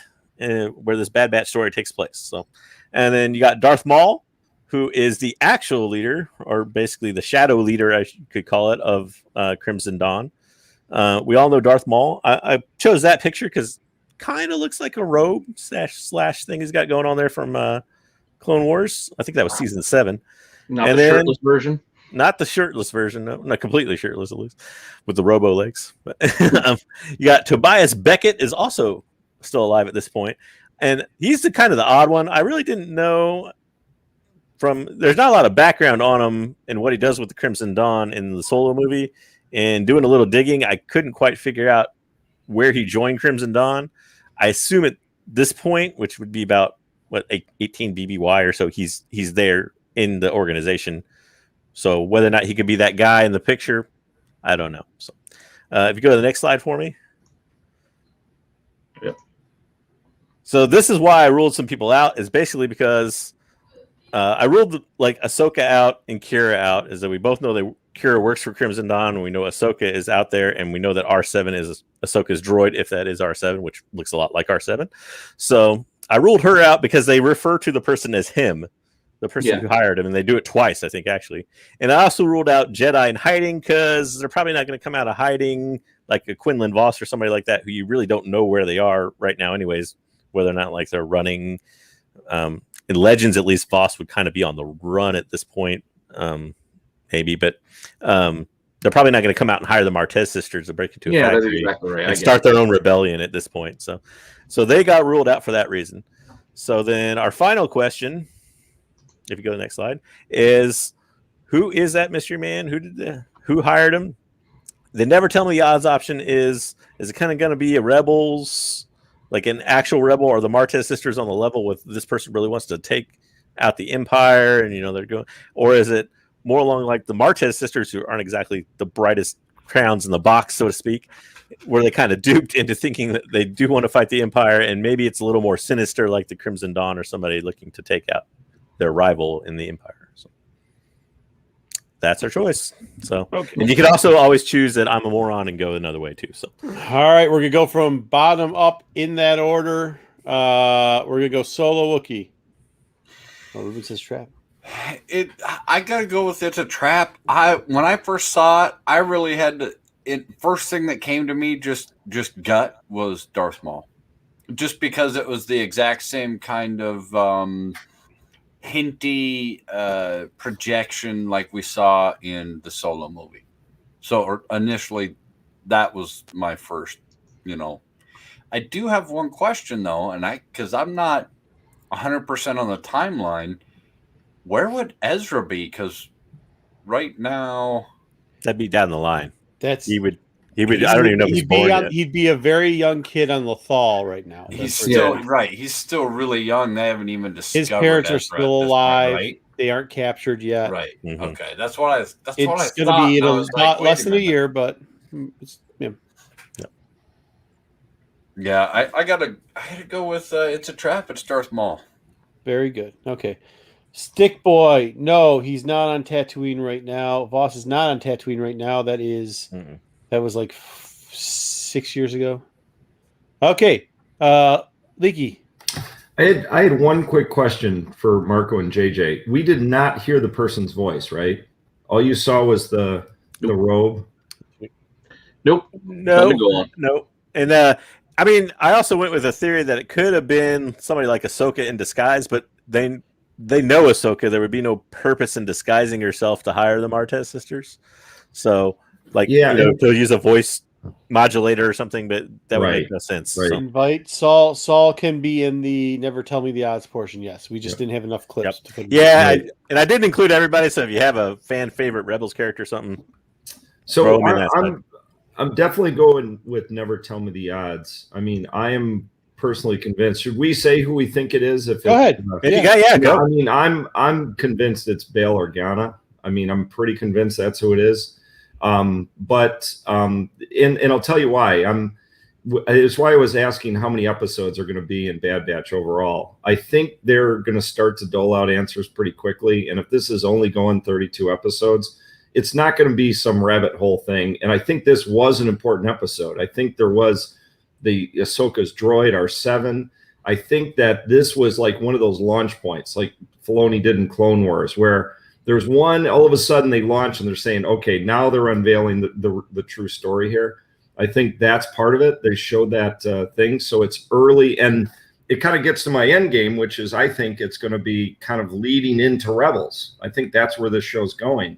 In order to do that, there's only one person that is kind of in a position to be pulling strings for the rebellion at this point is Bail Organa. Everyone else is either too early, too young, too whatever. So Never Tell Me the Odds, and I think it's Bail. Okay, so here I go. I think Go ahead. I'm almost 100%. It's Never Tell Me the Odds, and I'm the one that threw in what's his name with the hat, and this is why. Because I believe that Leaky's onto something with it being leading to Rebels, and who was the big main secret behind person in that? It wasn't actually Bail Organa. It was Ahsoka Tano. She was the not Matrix. What the heck did they call her there? Fulcrum. She's a Fulcrum, right? She's also handing out this stuff in the books. Hera's got some stuff kind of doing in the background with Rebels too, where she does. It's later on, but still, she's like doing little work for that too. She knows the sisters. She has a personal relationship with it. And actually, the guy who used to be the mayor of Lothal at this point is already doing background stuff too. In the books, when they talk about the Graf kids and when they talk about Ezra's parents, like baby Ezra, and that answers Solo's question. He's a baby at this point, pretty much like little kid. That guy, what's his name again? JJ? Do we know? Ryder, yeah. Ryder is actually working in the background. He is a leader of a rebellion group, and he does, if we remember some of this Rebel stuff too, he pretty much knows where the other clones are, where Rex is and everybody else. So I have to say, Never Tell Me the Odds. That's who I actually think it is.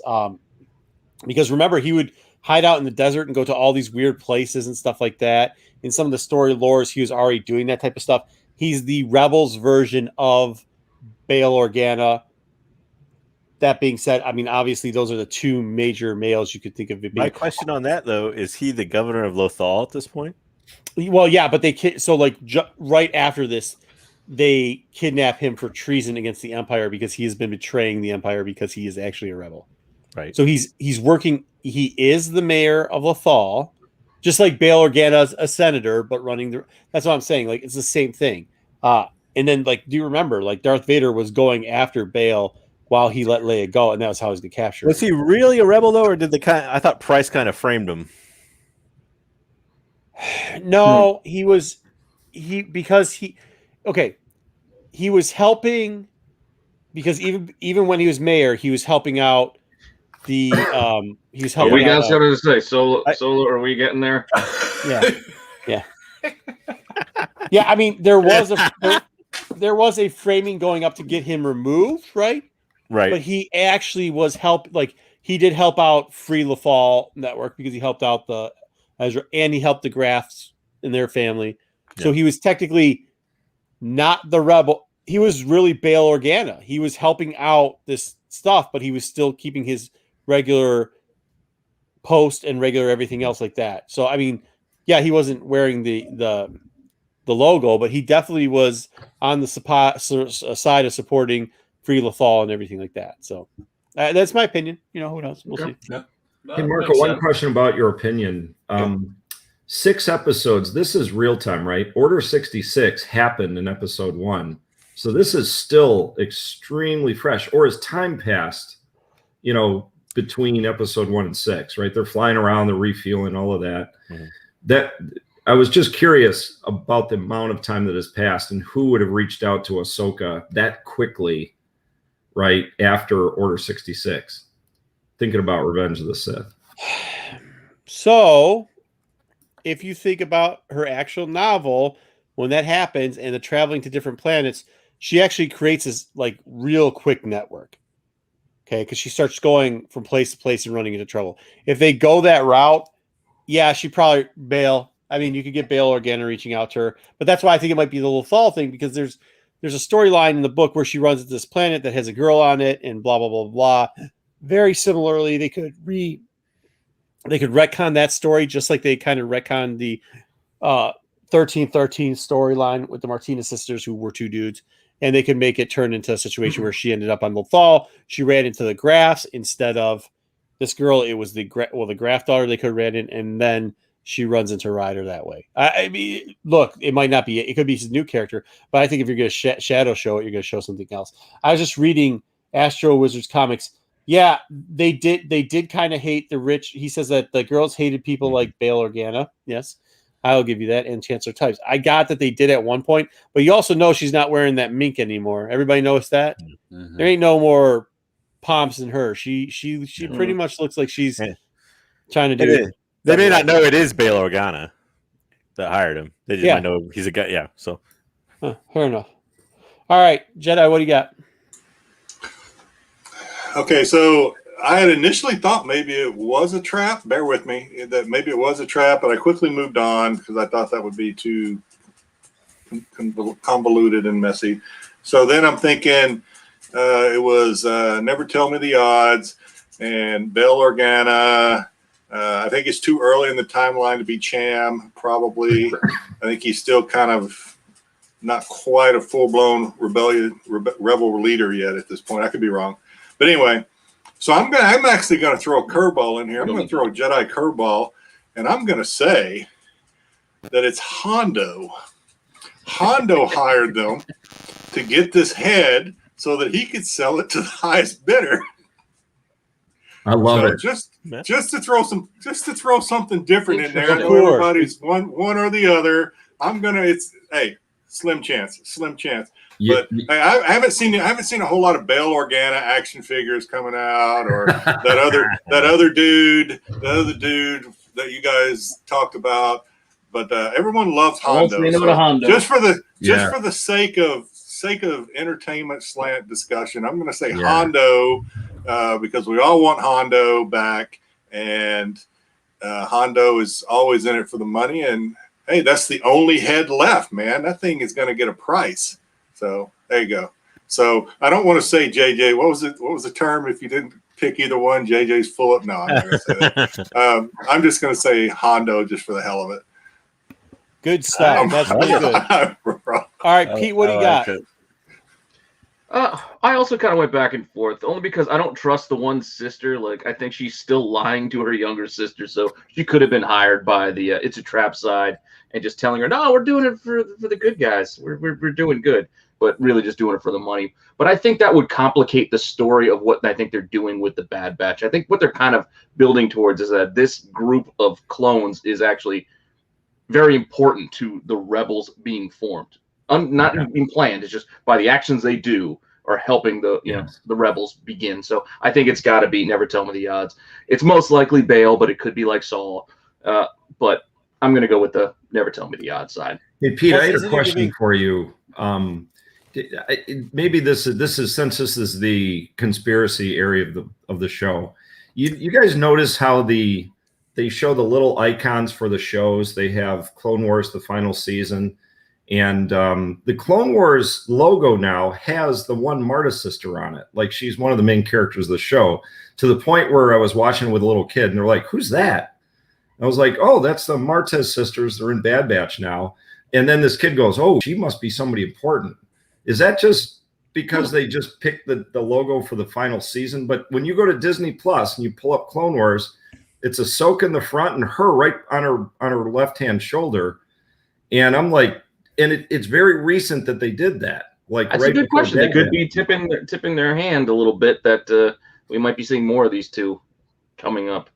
I might be going to the Jedi Johnson tinfoil hat territory, but I just found it. That's what I was about to say after Pete's thing. Like that would make the Martinez sisters like huge, or Martez sisters, huge important factors. And I don't think they have the time. Because if they do that, then I'm going to be on Solo Wookiee's side. You're putting way too much energy in it. You know, we saw them drop them. That's it. They're done. But Give they them could one be friends. Like this team's going to need some sort of friend. They're going to need some sort of relationships that they can build outside of their core group, and something they can allies. Intermittent, like every couple of episodes, they bump into each other. Like, what are you guys doing here? Kind of. That's why I brought it up, Pete, because I totally agree with you. I think that's what this is leading towards. Is the Bad Batch is like going to sacrifice themselves, and it's the creation of the rebellion. Nice. We haven't even got to the Father's Day gift yet. I know. JJ. All right. What do you got? All right, so I'm Never Tell Me the Odds. I'm fairly certain it's actually Rex, and I'll tell you why. So, in season 7 of Clone Wars, R7 basically downloaded everything about the clone program, more or less, when Ahsoka was looking for answers about 5s. I don't know at this point, when Ahsoka goes on the run, does she take R7 with her? Or does R7 end up more with Rex? That's kind of my theory. Or with Bail, because R7 was around Bail too, by the way. Yeah, that's true. I mean, it could be. That's why I kind of put multiple people on the list. It could be several people, and you can take your pick if you want. I'm leaning Rex. Also help with the chip. Yeah. I'm leaning Rex just because I think the story is going to come around more to Rex sooner than anybody else. Mm-hmm. Yeah. So that's more why I'm leaning Rex. So JJ, could it be all three though? It could be a team up. I mean, again, I don't. I think the rider thing is a direct link to Rex. I think that's how they find. It could be Rex. Yeah, it could be Rex using Bale's money in connection. Yeah. Jar Jar Binks. There, Dwayne Scott got it. Jar Jar Binks. Jar Jar. All right. When is Father's Day? When's Father's time out? When's Father's? No, we got to do Solo's favorite. Got to do dad jokes. No, I know. This is what I'm asking. Oh, Father's Day is 2 weeks from today. 2 weeks. Okay. We might have to move that segment, dude. We could do it. We could do it next week. Can we do it next week? Everybody agree? Yeah. We're already almost at 2 hours. We're also going to have PulseCon next week, though, too. A Father's Day Star Wars joke for that we're saving. Good. Then that'll be a lead. We got to do it. If we push it, it's got to be next week because we got to give people time to shop. We can't just. It's got to be next week. So just promise. All right. So we're moving that segment because we're already at the 2 hour mark. We will finish this wonderful. I literally told my wife, I promise, hon, 1 hour tonight. Mm-hmm. Hey, I still got to film 2 things tonight. I got to film something for tomorrow. So all right, just remember, check me and Pete out on Wednesday. Laughed as soon as you said that. She immediately laughed. Let's get into jokes. And then we'll send these people home to their wives and husbands. Good. Best for last, and here we go. This is awesome. Who's going to read it? Yeah, get out. This is what I'm gonna tell you. You guys read this off so I can yell "get out." Can I do the last line? Okay, go ahead. Who's reading it? You go ahead and read it there. You two are supposed to read it back and forth to each other. All right. So an Ewok strolls into a bar and says to the bartender, "I'll have a whiskey and soda." The The bartender says, "Sure thing, but why the little pause?" Don't know, says the Ewok. I've had them my whole life. Get out. Get out. Get out. No. No. No, sir. All right. Next up. Let's. All right. That's such a good joke. It took me a second to catch it. I will be It's a honest. thinker. Hey, it's a thinker, man. It's a thinker. Oh, wait, pause. I don't get it. Why the little pause? Well, Oh. I've had them all my life. All right. horse ride one. Who's going first? All right, I'll jump in here. I got some classics, boy. I got some classics. You always do. You always do. Well, I don't have any slides anymore. That's the only slide I had. So I just wanted you guys to know with this great segment that trying to come up with jokes about Star Wars is difficult. Sometimes they seem a bit too forced. Wah, wah. Oh, yoy. Hey, I have no slides, so you're going. Do it no, again. I'm going. Solo. Now No, you're on Jedi. I'm next. No. All right. Hey, the other day I got some great advice from an experienced space smuggler. He says, never drink the blue milk at the Mos Eisley Cantina. And I said, why? He said, it'll give you the Kessel runs in less than 12 parsecs. Hey, that's actually pretty good. That's I like good. that That's one. pretty good. All right. That's good. All right. Hey, everyone. Every once in a while, you just swing at it, you hit one. All right. Nice. So my friend decided to get a face tattoo of her favorite Star Wars character. You should have seen the Luke on her face. That's another thinker. No. Well, what? All right, last one, guys. Oh, we gotta Last keep going? one. Last one. I get two. Okay. All right. My wife, she's had it with my Star Wars obsession, and she says she might leave me. I told her that I'd be lost without her, that she's the Obi-Wan for me. Oh. Where's the gong? Gong that wow. joke. Gong it. End on that one. Nobody, if you laugh at that, chat, you're gonna have a 1 week suspension too. That is not a good one. Only Yeah. one. She's the only one for me. She said, I got to explain it to Marco. I got to explain No, it. She's the only one for me. Thank She's you. the Get only out. one for Could've ended me. at Temple Run. Get out. Get out. Get out. Get out. All right. Hey, Tough crowd. You have to Mickey, what do read you got this coming? in the the Vader voice while you do this. yeah, you just got gogged. You got gogged. All right. All right. Real quickly, let's give a shout out to Leaky. Leaky, what do you got? What's your next show? What day? Yeah, so we're Low Bricks. We're every Wednesday doing the Tatooine mock. We're building giant Tatooine. And speaking of Father's Day, you guys know that Bad Batch Shuttle is up for pre-order now. Make sure you get a hold of that. It's a trap at one point for us, and it turned out to be never tell me the odds. So Right. Yep, catch me every Wednesday. Low Bricks is my channel, and lots of Legos mostly for little kids, but adults like Legos too. Yeah, no, yeah, we do. Adults like that. All right, Renovision, everything on Renovision all day. There's like 10 to 20 shows on Renovision. Renovision covers it all. If you haven't seen Renovision, check out Renovision. Renovision. And then on Wednesday, believe me, we'll throw together another show. I know a lot of you thought that was fun. We had a hell of a good time on that show. Yeah, we did. Once we settle in, we'll invite some friends over to that show too and have them light up. Anybody got anything else? Nope, Pete, good. Okay, next week we're going to do Father's Day gifts. That's all I'm saying.